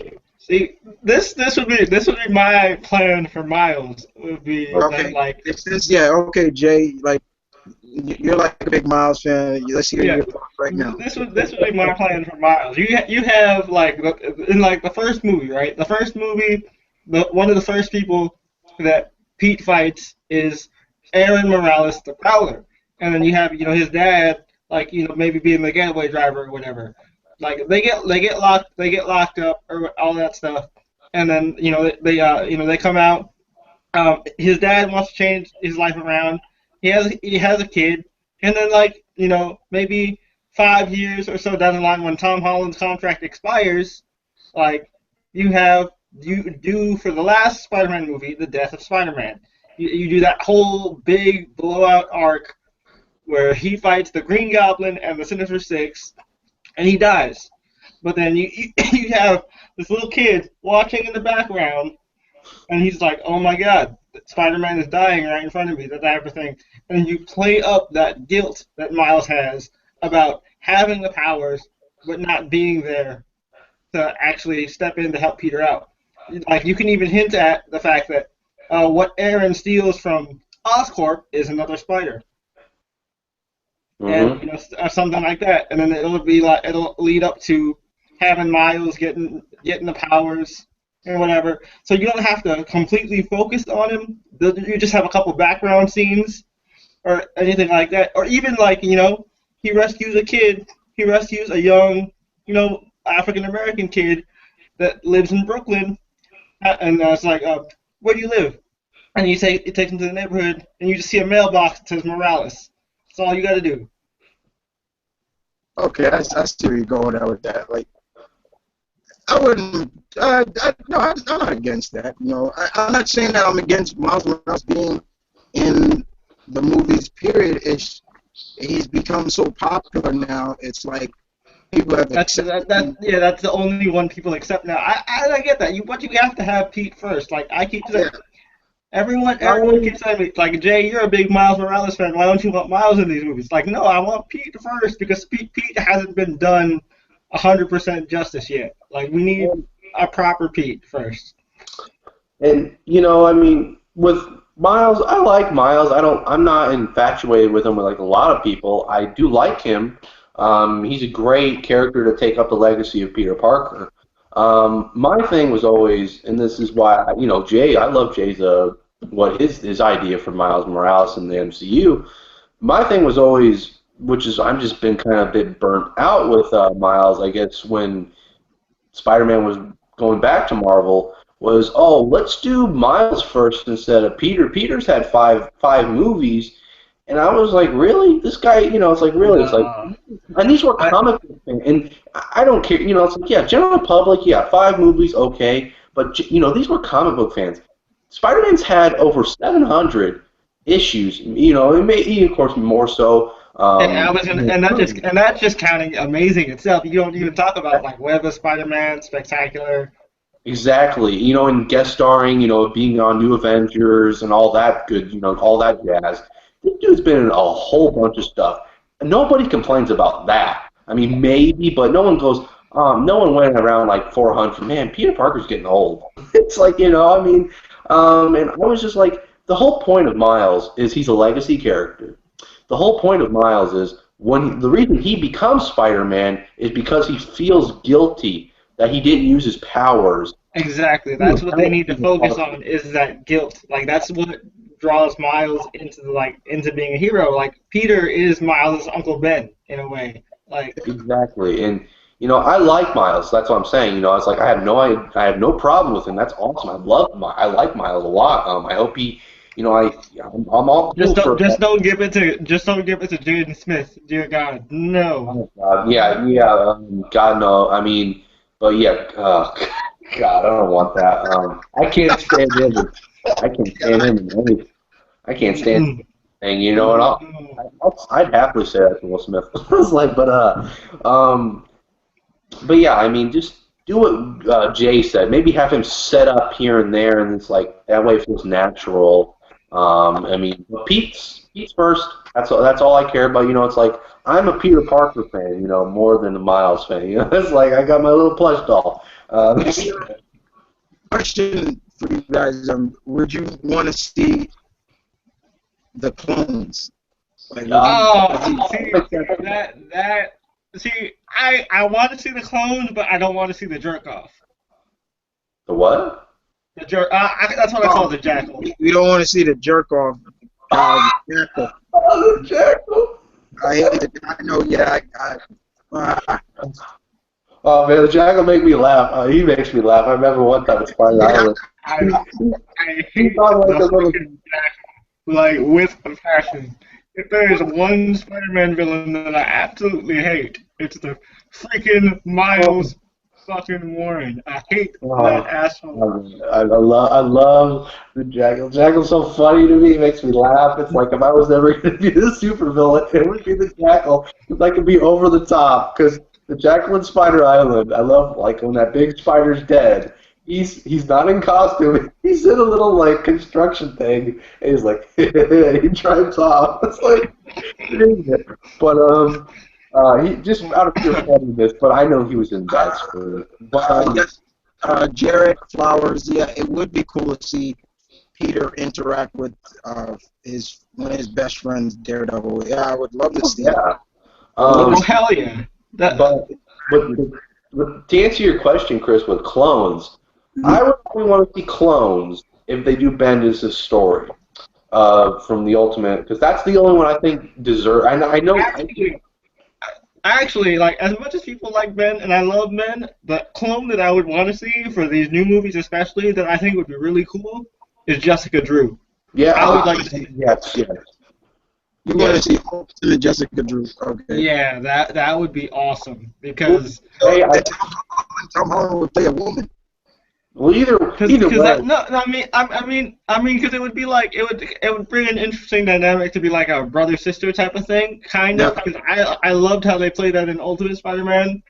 Yeah, and either way, I just want to see Jessica Drew. I don't care if it's a clone or not. Kristen, she's my girl. Like she's my girl. There are rumors that she's supposed to be a Netflix series. Good. But I would like to just see Bendis' stuff. I mean, because that's the only one that one's not convoluted. That one makes sense. You read that through. I can read that. I kid you not. If you have read the original Clone Saga, oh my! Oh, I have. I own it, and I hate it so much. So much. It's like God, this story. I hate that thing everywhere. There's only one good thing that's come out of the Clone Saga, and that is Mayday Parker. That's it. I just couldn't take that. I wouldn't mind seeing. I would want to see Ben Riley. I would like to see that. Would be cool to see Tom play dual roles. Like you see him with a blonde hair, and he's got the I would love to see him blonde hair and a buzz cut. Yeah, blonde hair and a buzz cut, and I would love to see maybe the first Scarlet Spider costume, like the one with the hoodie. Oh my God, that is so. I love that jacket so much. I want one of those. The hoodie. Go ahead, Kyle. Are you laughing, Kyle? I'd love to see Tom Holland do Kane, just like, fucking hate the world. I'm a monster. I'm a monster. No, I'm not. Fuck, I'm a monster. No, I'm not. I would always say that if I couldn't play Spider-Man, and like if I had to play one arachnid, I'd be like, yeah, I'll play Kane so I could be like the bitchy version of Tom Holland. It's like oh, fuck it. With Kane, it's really interesting with Kane because you'll have if they do like the new age Kane where he's not all scarred up like he was, because in the 90s he was this big giant blue man that had all these veins on him. You couldn't really see his face, but that really made his 90s Kane was really miserable. Like, I'm gonna make your life a living hell, Parker. Blah, blah, blah. Like, then he became all emo. Like, yeah, I hate the world. I'm gonna take my money and go to Mexico and stuff like that. But yeah, that'd be kind of interesting to see him do play Kane. Like maybe he's got a 5 o'clock shadow and he's like, yeah, I hate the world. I hate the world. Yeah, I don't want my powers. I don't want to see. Here's another thing I don't really want to see them do too much is that they touch on the other powers. Like maybe some of them. If they do the stingers, I fucking hate it. Man, I'm gonna jump off of my seat and go stingers. I hate the stingers. I hate them. They didn't make sense for Peter. I was like, unless you're calling yourself the Wasp or something like that. I was like, for Spider-Man to have stingers that literally retract from his bottom of his wrist. Just made no sense, but his other powers were cool though. But yeah, one of the dark eyes I liked. I was like, yeah, seeing in the dark I like is Now, would you guys want to see 6-arm Spider-Man? Like that's no. Yeah. Yes, I want to see him play the piano. I wouldn't mind seeing maybe somebody created Man Spider. I could take that. One thing I want from this Spider-Man run with Tom Holland is they go a little bit more sci-fi with his villains. Like they're really just don't really base them around them. Have fun with them now. Like, yeah, okay, this guy's a dude made of water. Okay, we got it. Let's play that up. Like, okay. Well, I think that's the best thing about Marvel. Whether you hate their goofy, over-the-top comedy movies, they do the comic book thing. I mean, they did Ant-Man crying out loud. And they do generally like to have fun. I mean, with their movies. I mean, whether you like that stuff or not. I mean, I like it. Sometimes it's a bit intrusive, but I like it generally most of the time. I mean, people probably do that kind of stuff, you know. I mean, like because the only thing I said about also going back to villains though, real quick. Like since this is an MCU, let's talk about that real quick. Like MCU villains are kind of meh for the most part. Let's fix that with Spider-Man. Let's not kill everybody off. Like let's not kill. Well, besides Ultron, of course. I mean. Yeah, Ultron and Kingpin are the only. Ultron, Kingpin, and maybe Loki. Maybe Loki are the only non-meh MCU villains. I think that's something that all fans of the MCU we said that plenty of times. It's like, Marvel, you really got to get the villains right, you know, because I think the hero is just as good as the villain. Marvel, what I don't like about sometimes Marvel is that they put too much emphasis on the heroes and not the villains. You gotta balance them both. Like the reason, okay, why should we care about this villain? Like, what makes this villain so bad? Don't think I mean, prime example of that. Look how they did Ronan the Accuser in Guardians of the Galaxy. Yep. He was terrible. I'm not gonna lie, he was terrible. You know, even to a degree, even Nebula was kind of borderline. And I'm a Karen Gillan fan, but she was borderline. I was like, okay. Nebula was just a female Loki, kind of. Like, she was just, oh, I'm jealous of my sister, blah, blah, blah, blah, blah. Yeah, it's like, Daddy doesn't love me as much as Gamora. Yeah. So, and I think what some of us, especially with the big purple guy, the Mad Titan coming, it's like, you cannot mess with this guy. This is a big threat. Like, you got to really take care. This dude snapped his fingers and people just started vanishing. Like, holy crap. You got to Thanos is a guy, like, if they mess him up, it's going to be a problem. Like, yeah, all right, y'all just messed up. Yeah, 2 parts. I mean, like, you got him for a 2-part movie picture deal. It's like, you fuck him up. It's like, man, that's gonna be depressing to watch the whole part. You've got 2 whole movies. You better not fuck up. Especially because we built this guy up. Y'all been building for so long, you know.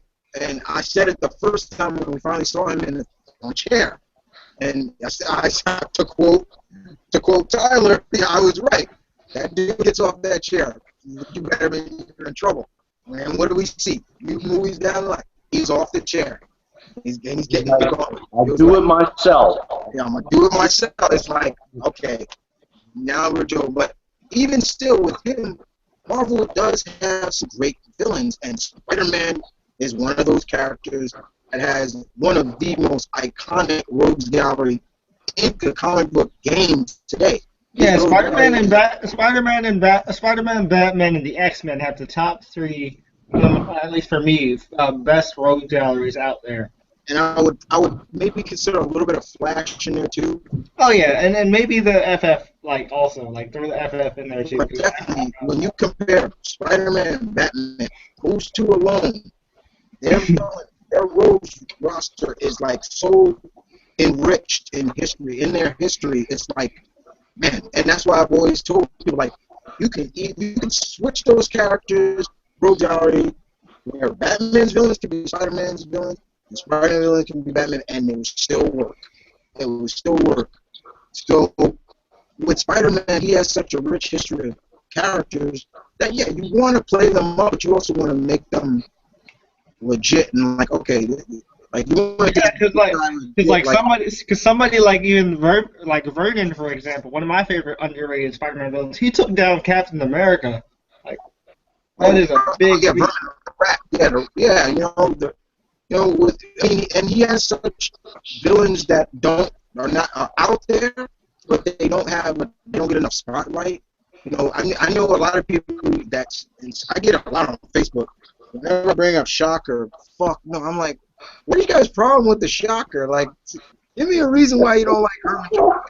One villain that nobody, very, very few people know about that I absolutely love from Spider-Man. That people forget was a Spider-Man villain. Black Tarantula. That's one of my favorite Spider-Man villains. I wouldn't mind seeing Black Tarantula. I wouldn't be, if we're going like underrated villains. I would say Black Tarantula. Mm, I would see. It's too bad that hopefully too bad we Kingpin can't be Spider-Man villain, but dude, I would love to see Vincent D'Onofrio just make a cameo on in a Spider-Man movie. I can see him now, like the Spider-Man, like how he flipped out, like how he was flipping out in Daredevil, like flip the table. Yeah. Oh, I would see that was the other thing is like then you can introduce Bud Rose, his son. I was like, oh man, that'd be so cool. But I'm trying to think of somebody I would mind seeing. I kind of wouldn't. I don't know. Maybe the Chameleon to some degree, but I want to see the Chameleon's kind of boring, but I feel like they could. I was like, I'm Master of Disguise. Like, okay. Oh man, I want to see the Chameleon. I want to see at the end of a Spider-Man movie. I mean, but if you think about it, they kind of already did the Chameleon with Agents of S.H.I.E.L.D. with that thing, like the chick that became that took Asian May's face. That was pretty much Yeah. But I want to see Chameleon, so that way it's at the end of the movie where Spider-Man knows who he's like. I know it's you, Chameleon. God damn it! It's like, God damn it! Oh man. I got Maybe an open. Underrated villains I can think of. Yeah, I went and pulled out my Spider-Man cards. Okay, so here we go.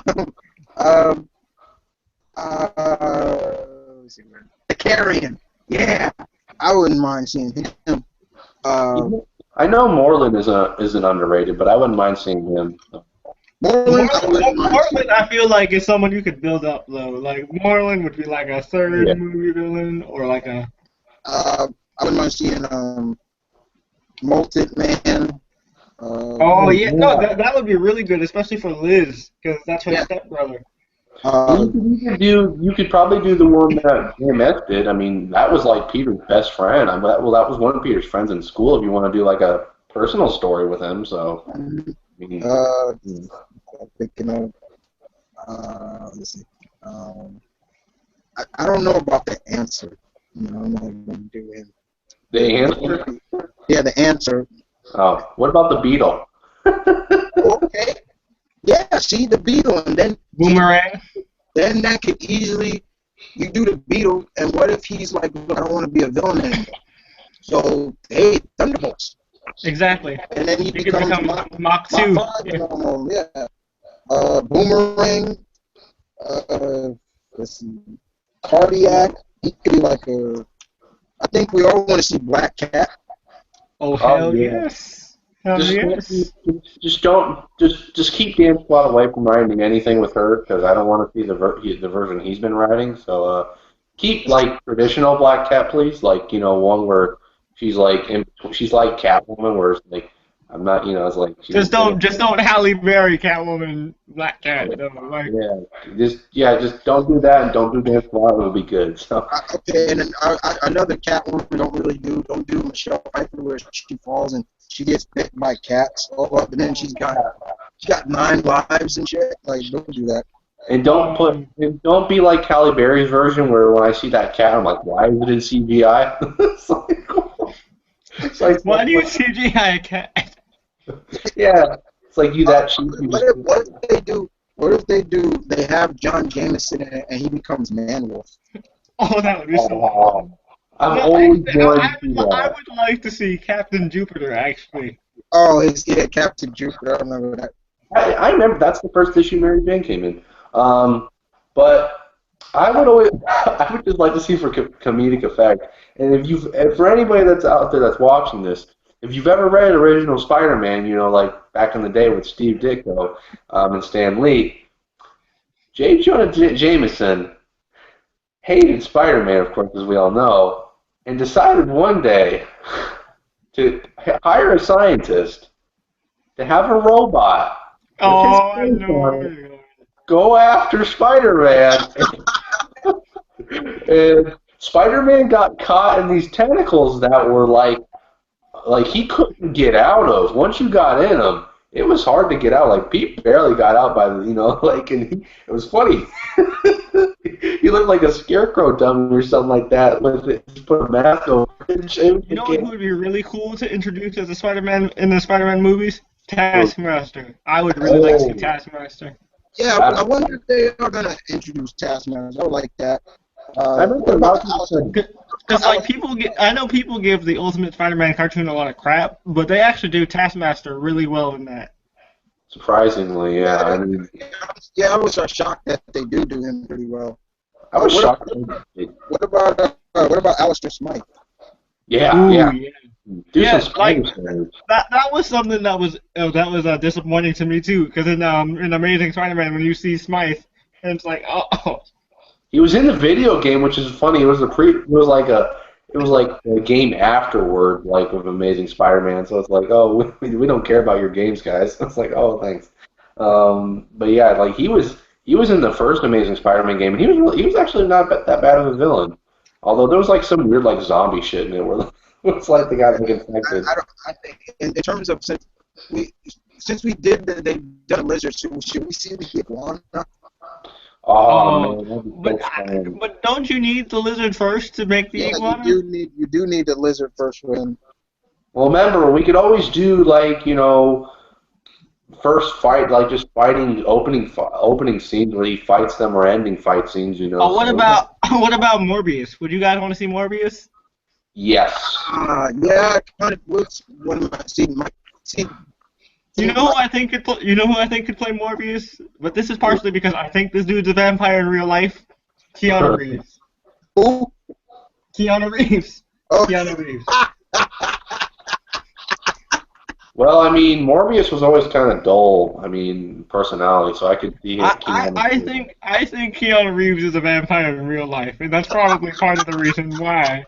No, I kid you not. There is a picture of a vampire from like 1612, and then the picture of Keanu Reeves. They look exactly the same.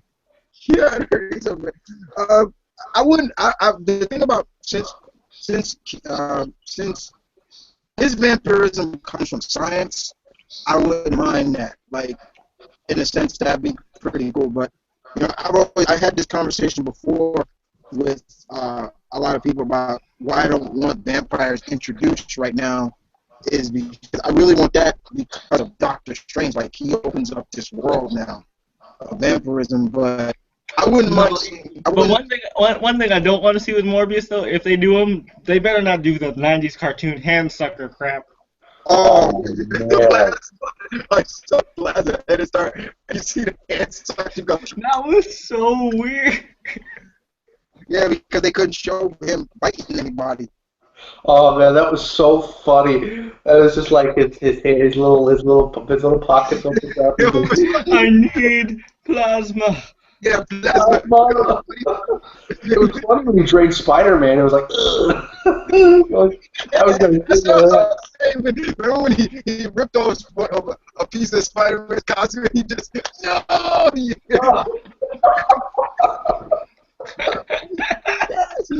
He's like, new strength. Yes. I was like, yo, he's getting off on it. It's like, I love how I think this has been the longest topic we've talked about as villains, which I think can be, which is true. That Spider-Man has a great rose gallery. He could do Tombstone and Dude, yes, dude. If you could get Keith David to play Tombstone, that'd be perfect. Man. That they could get him. They could get him. Or actually, the Allstate guy. The Allstate guy would be the perfect Tombstone too. Yeah, his voice is really. I don't know his actual name. That's why I'm saying the Allstate. Yeah, the Allstate guy. I can imagine. I want to hear a joke of like, hey, have I seen you from like an Allstate commercial? Oh. No. Could you imagine like he's like choking out Spider-Man? Be like, "Are you in good hands?" Oh man, we should write this Spider-Man Yes. franchise. Man, it's like, are you a good ass? Like, Oh, they're that's gonna see. fun to be here. And you know what else is kind of cool now that it's Spider-Man is kind of with MCU is like now you Oh, can really maybe go in depth more with the symbiotes now. Like you can get a ooh. real backstory with them. Oh yeah, because the Guardians with the Guardians, you could do the Clintar thing. Yeah, like you could really do like I did like what Bendis really went more in depth with the symbiotes. Like they really have a real name. The only reason why people who got symbiotes they go all crazy and stuff is because of the host. It's not because of the symbiote. They're actually a peace loving. You know, I thought that was really cool. So it'd be really Also, cool to see, you know, instead of how we saw the symbiote in 3 where he just fell out of the sky. yeah, exactly. Like, also, don't do that. Don't have it just fall out of the sky. Like, I wouldn't mind them doing something where, like, you know how it happened in Secret Wars, the first one, where he got it. I wouldn't mind, like, an Avengers movie doing something like that. It's like, oh, the black costume, next movie, we do some stuff like that, where he's, you Or know, another eating way stupid stuff. which I didn't mind is taking a little bit of inspiration from the '90s cartoon, like it was on the moon. When John Jameson comes back, it just is attached to his ship. It came back with John Jameson. I'm not sure if it would be cool to do the ultimate version of it where it was just supposed to be a thing that cured cancer. You know, That could be interesting. Although I Yeah. saw that more with Amazing Spider-Man's universe, so I don't know. yeah. But we have to see. Speaking of Venom though, I would like them to do the Eddie Brock version where like kind of like in Spectacular where Eddie's like Pete's, older brother figure type of best friend. And Oh then yeah. like they show that slow descent.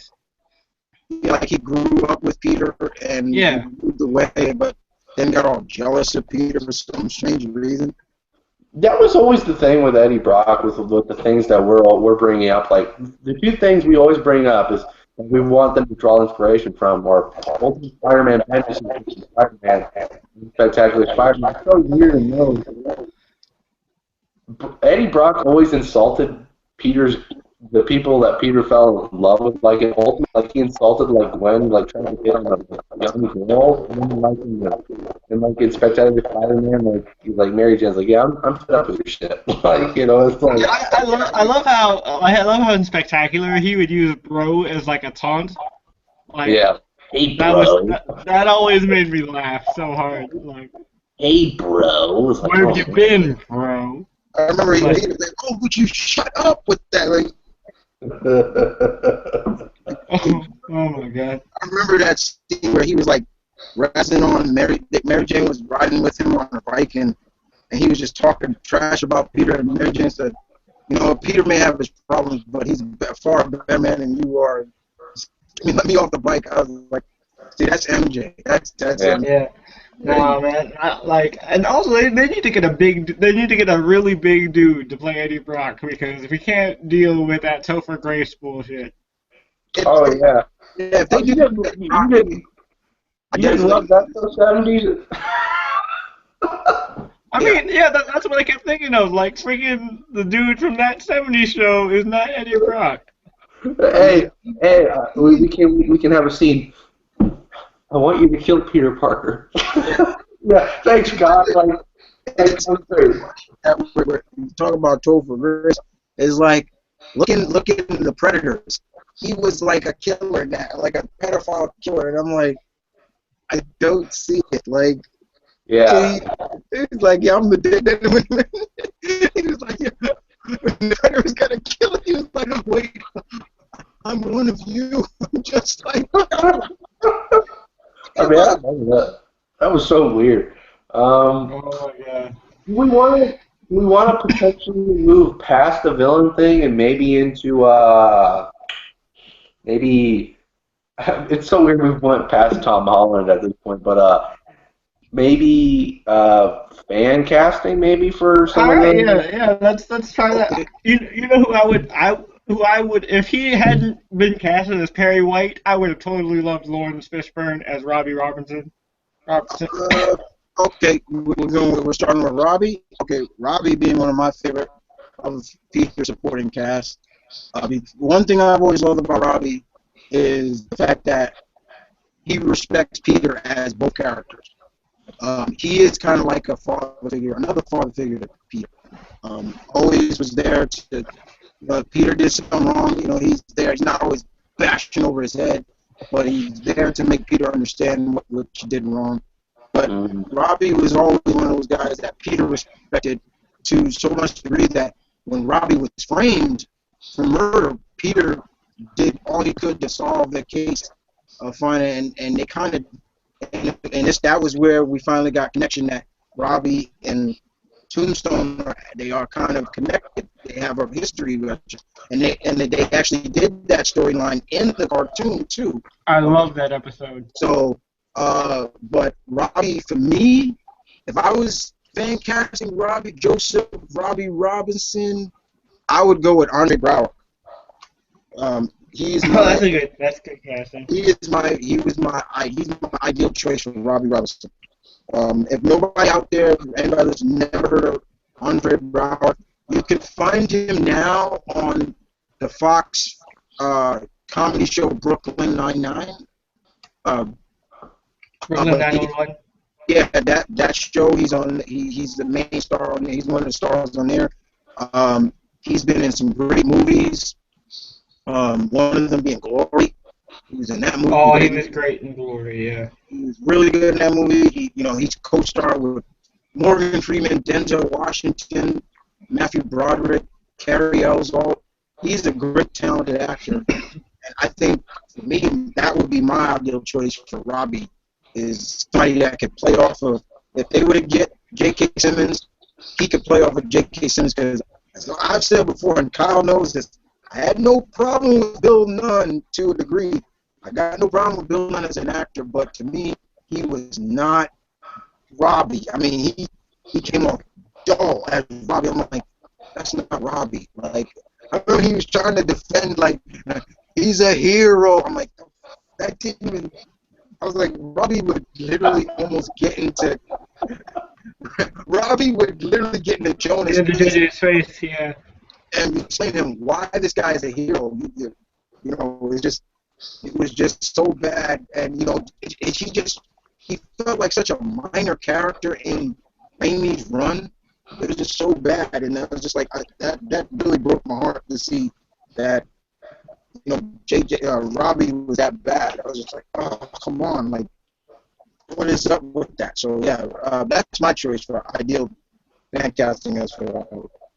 I won't do any fan casting because I'm terrible at it. I'll just go through the categories, I guess. But Okay, go ahead. Okay, go ahead, Kyle. You can name the characters, and me and Chris can try.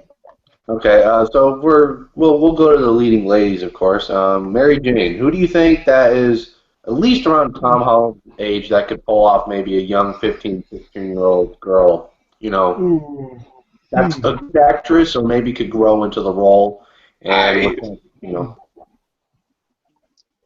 Jay, you want to go Chris, you want to? All right, I'll go first. Okay. She's not. I'll go first. She's not Tom Holland's age, but she looks really, really young. And I mean, I'm going back to Teen Wolf. If they can't cast Dylan O'Brien, give freaking Holland Roden the role for Mary Jane. Like, Kyle, Google image Holland Roden. And, I know. Yeah. She. Like, her attitude in Teen Wolf, especially in the very beginning, is straight up early Mary Jane. That attitude. We're talking about from Teen Wolf, right? Yep. Yeah. Her attitude, her personality, that's straight up Mary Jane. And yeah, I was. She's only in her 20s, so yeah. No, she's 30. She's 30. That's so old for Tom Holland. Like, he's like 18. No, but she looks mad young though. Like, I had no idea until I actually looked up her age. She's like 30, 31. Tom Holland would be like jailbait to her. I mean, dude, she's made out with like guys like half her age on Teen Wolf. So, I mean, that's fine, but I mean that's 30 and 18. That's That's a drastic change. I mean, I don't know. I don't know. I mean, and the other one I have, this is a lot less popular, but I honestly think she could do it. I mean, she might just be Disney, but I honestly say Debbie Ryan. She's only 19. That was she could my totally choice pull right it off. there. That's my choice. Debbie Oh, Ryan. really? Debbie Ryan from Jesse? Yeah. And Sweet Life. yeah, I think she could pull it off. She has that attitude, and she's a redhead, so I'm like, yeah, okay. Oh man. All right. Okay. I'll go Gwen just in case if they decide to do anything. Gwen. All What do right. you think? Well, that's hard. Gwen. I'm gonna go back to Jesse and say Peyton List. I think Peyton List looks very Gwenish. Peyton List. That's She plays Emma on Jesse, the blonde, the tall blonde one. oh, okay, gotcha. Yeah, she looks very Gwenish. Let's see. All right. Let me see. Who do I got? For Gwen. For Gwen. Also Emma Roberts. Emma Roberts can do it. I think. I think she could pull it off. Man, that's so bad. Like, we can't even. It's really hard to find young actresses. You know that I are. know it's so weird now because everybody that we know that like could pull it off is like in their like mid-20s at least. Yeah, that's kind of one of the downsides to having a cinematic universe where Spider-Man wasn't in it from the beginning. You know. I got it, Gwen. Though Alright. she's 21, but she doesn't look her age. That's what I said about Monroe, so I don't even feel bad. Her name is Taylor Spretzler. Spretzler. She's from. Well, she started on the show Melissa and Joey. Her. I think she could pull off Gwen, but she's 21 now, but she don't look her age though. And also, we got to remember, you know, these are just fan casts, of course, for people that are watching, but Marvel's genius at finding people that are unknown, so we never know. They could scoop up, like, some unknown chick that's, like, Tom Holland's age, that has the looks, has the acting chops, you know, it's like, we never know. It's just, Also, going back to MJ really quick, I feel like Shailene Woodley should have gotten a serious shot at MJ because she is a great actress. Like, I honestly think that she could really pull it off. Yeah, if we're going back to, I still think they could have done, what's the actress from Divergence? Yeah, that's Shailene Woodley. I wanted to see her performance as Mary Jane. I really did. I really wish she didn't get cut. But like we said, you know, Tom Holland is 19, but he's gonna play a 15-year-old. But yeah. you know, like Kyle, you said, you know, Marvel, these casting, they'll nail these casting. It's like, man, like, I mean, sometimes they get these unknowns, and we're just like, to me, I'm like, who is this guy? Okay, I gotta research this guy. Yeah, like I never watched Parks and Rec, so I didn't really know much about Chris Pratt before he became Star-Lord. But now I'm like, I follow everything Chris Pratt does. You guys should really watch Parks and Recreation. It's a great show. It's there's a girl, April, on that show. I would want her to play Kate Bishop. If they ever did. Isn't that Aubrey Plaza? Yep. Yeah. Yeah, that's who everybody wants to play Kate Bishop. She would be really good on that show, and it's so funny. I know who you're talking about. That's the girl who was in Scott Pilgrim, the one that was cursing. They made fake Netflix. They made fake posters for her as Hawkeye, Kate Bishop. It's funny. You got Jeremy Renner just bouncing in the background. Okay, we'll go off of Gwen. Liz Allen. Ooh, Liz Allen. Liz Allen. All right, I think of Liz. She's blonde too, so I got to look at her. I don't know. If can we go the spectacular version where she's Hispanic? Because I can go a little bit in that direction too. Any actor you think is perfect for the role, go ahead, go for it. I mean, for some of them, keep them their race, but of course, like Mary Jane, like we gotta remember, fans would have an outrage about that if she was a different color. So, Oh yeah. I mean, Liz, go ahead. okay, if we go Liz, I'll definitely go with her Hispanic version, which I don't. I think Selena Gomez could pull it off. Like she's done actually a lot of good Selena, projects. I would not mind. I mean, she's yeah, I wouldn't mind her. Let me see who else I can think I'm of. not sure if she's got her act cleaned up or anything like that, but she'd be good. Let me see. Those Disney God stuff. damn it. Hey, cause I'm trying to cast young, so I'm pulling out of the Disney pool for a lot of this. It's hard. It's really hard. You know, it's hard to find young actors. You know, it's like you can't find a good child actor or anything. You know, it's like they got to be people that are just so unknown. I mean, you know, the guy that plays Cisco on Flash, he didn't have any acting credentials. You know, before. Oh yeah. You know, he was. Cisco is amazing though. He's like my favorite character on that show. We're gonna disagree on that, but Oh man, Cisco has me weak all the time. Especially like that episode where he pulled the Indiana Jones reference. Kalima. Kalima, yeah. Cisco made me throw my desk across the room one time.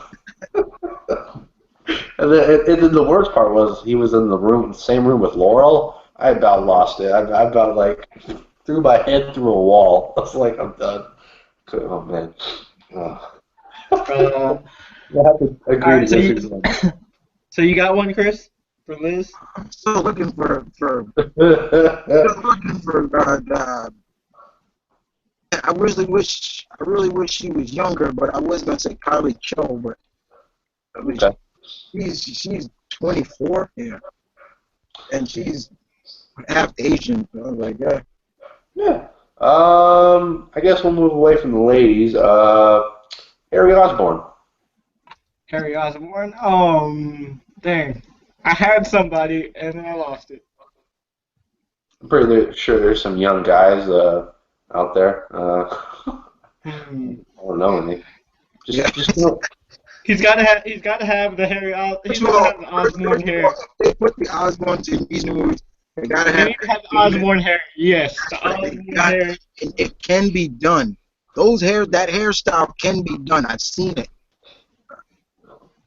Just guys, just don't say the one teenage kid from Jurassic World. I hate that guy. That guy. Oh yeah, are you talking about the creepy kid that keeps staring at the girls so that just like the whole time? That's the guy from Melissa and Joey. That was the guy I always said, Kyle, you look like. No, I really resent him. Okay, I think. Dang, I can't think of one for. Actually, Miles Teller. Miles Teller could do Harry Osborn. That'd be good for him. Yeah, I mean, he needs something after Fantastic Four. So I was like, because I feel like you could play kind of the rich, semi-douchey Harry that means well, but he's kind of a douche, but he also just really does mean well. He just doesn't know how to interact with people. What if Asa Butterfield is Harry? I could take that. I could take that. That would be perfect. That would be hilarious. That would be like Draco Malfoy and Harry Potter, because those actors were supposed to be originally switched, and then they got where they are now. So it's like, oh man, that would be. The other guy I can think of as Harry Osborn is what's his name? Oh God, Anton. Yelch or whatever. I can't ever. Him. Yelch. I can't ever say his last name, but yeah, he's. What's he been in? Star Trek Into Darkness. Both Star Trek movies. He was in. There was something else. He's that like one guy that goes I can't. Okay. Yeah, I know what you're talking about. But yeah, Butterfield. Yeah, he could be it. He was also in Terminator Salvation. He was Kyle Reese, so. I haven't seen that yet. Oh, sorry. Well, no, in Salvation, you haven't seen the Christian Bale one? Oh, the Christian Bale one. Yeah, I have. Yeah, I have. Yeah, yeah, he's in that. You know what?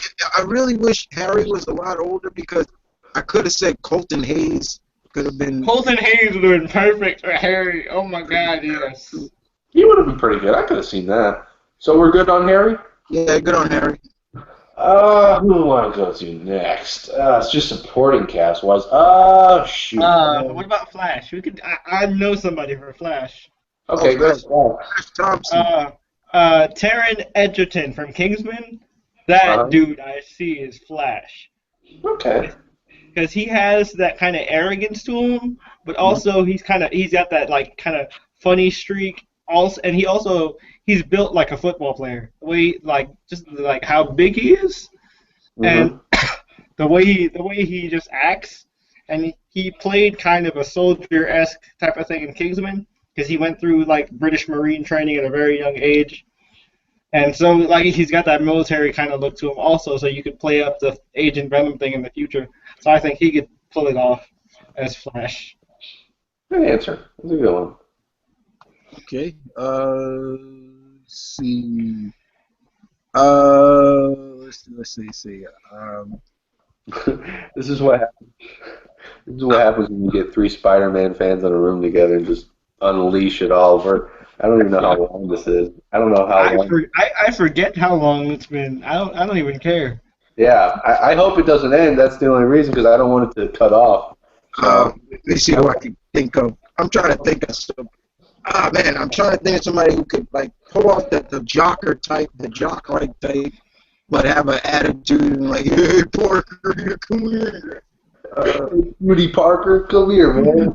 Like, because if you watch some of the older cartoons of Spider-Man, like from Spider-Man and His Amazing Friends, the guy who was doing Flash and that, I think it was Frank Welker who voiced him, but he sounded like a really doofus, like, hey, come on, Parker. Like, Fred voiced Flash? Yeah. Fred voiced, I think, also Iceman, I think. Frank Welker voiced Iceman. Oh, no, I can hear that. I can hear the Fred in Iceman, but, like, I did not know he voiced Flash. Don't even get me started on Amazing Spider-Man's Amazing Friends. I can't tell you how ridiculous that show was. It was like Spider-Man fell, and then a car's coming at him, and he's just sitting there. Oh no, I'm gonna get hit by a car. Why am I just gonna sit here? It's like, why don't I just web slink away? And then Iceman's like, hey, don't worry, Spidey. Like, oh, you didn't really need to save me, man. And then you got that. It's the first episode too. It's the Green Goblin, which is funny. You got Spider-Man crawling down into like this like school or the laboratory area. Oh, I know what you're doing. Go on. He walks. I don't know why Spider-Man did this. Spider-Man was like one of the most moronic. He was so idiotic in that episode. I was like, what is going on here? He climbed in through the window, and for some odd reason, had his back face to the window when he was inside. And Green Goblin went, hey, I found you. And Spider-Man finally turns around, and I don't know why he didn't turn around when he came in there and just gets paralyzed. I'm like, you idiot! Why did you stupid idiot? God. Damn it! All right, I'm gonna get somebody for Flash. I know it.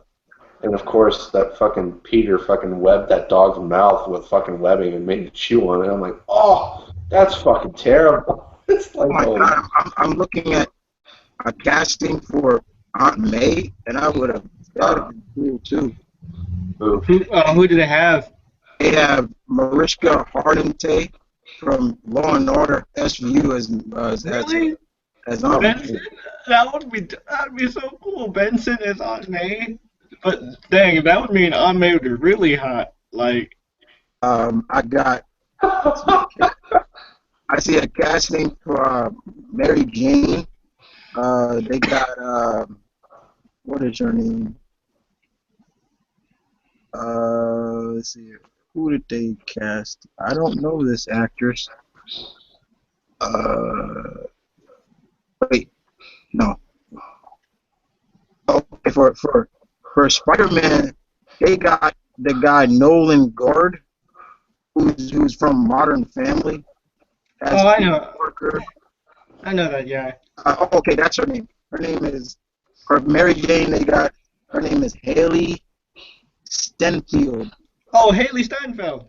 Oh, Yeah. yeah, she'd be good. She's a really good singer too, actually. As for Gwen, they got none other than Chloe Grace Moretz. Oh I, no. I, I, I, I Oh don't know. no. I don't see her as Gwen. Yeah, Oh, I really don't. oh no. No, no, no, no, Okay, no. and as for Harry Osborn, they got uh they got the dude who plays uh on Teen Wolf too. Daniel Strayberry. Oh, Oh, Sprayberry. Oh, that's Yeah. cool. Yeah, I could see it. as that one woman at Steve Jobs says, too much Teen Wolf. It's like, oh man, so much Teen Wolf. Okay, here's who they got from In case you haven't gotten the message yet, Kyle, you need to watch Teen Wolf. Like, just Yeah, it's not anywhere free to watch. It's not on Netflix or Hulu. It's like, and I don't want to watch it like illegally, you know. So, you can go through MTV.com. They have the episodes on. oh man, that might be such a hassle though. Yeah. But, Let oh, me see.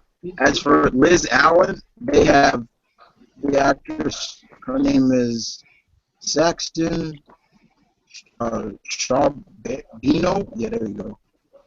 She's from notable work. I Spit on Your Grave. what? What? Trust in Me, Trust Me, and I guess she was in that new Poltergeist too. oh well, that's bad. Okay, as for their Flash Thompson, That Flash Gordon Flash what? Gordon, they have savior of the universe. this kid name is his name is Colin Ford. Holy fuck. His notable work has been We Brought a Zoo, Under the Dome, and he was in Supernatural. Under the Okay. Dome sucked so much. Okay. Okay, this is what they got for Kong. Who? For Kenny Kong McFarlane. He was the Oh, big Kong. Kong. He's the big bald head dude. Oh yeah, I love Kong, man. Kong was funny. Gabriel Basso. Who the hell was that? Oh, the kid from Super 8. I know. Yeah, okay, I know him. Oh yeah. So do we wanna kind of maybe close all this out with maybe closing thoughts since we're just kind of shooting the breeze and Yeah, well, okay, Yeah. we're gonna continue this later, guys. Sorry we went into detail, but yeah, bottom line, we'll continue after the things cut off. But bottom line is like Kyle said, when you get 3 Spider-Man fans get together or more, yeah, it's just gonna be a field day. The bottom line is that we wish nothing but the best for young Mr. Holland.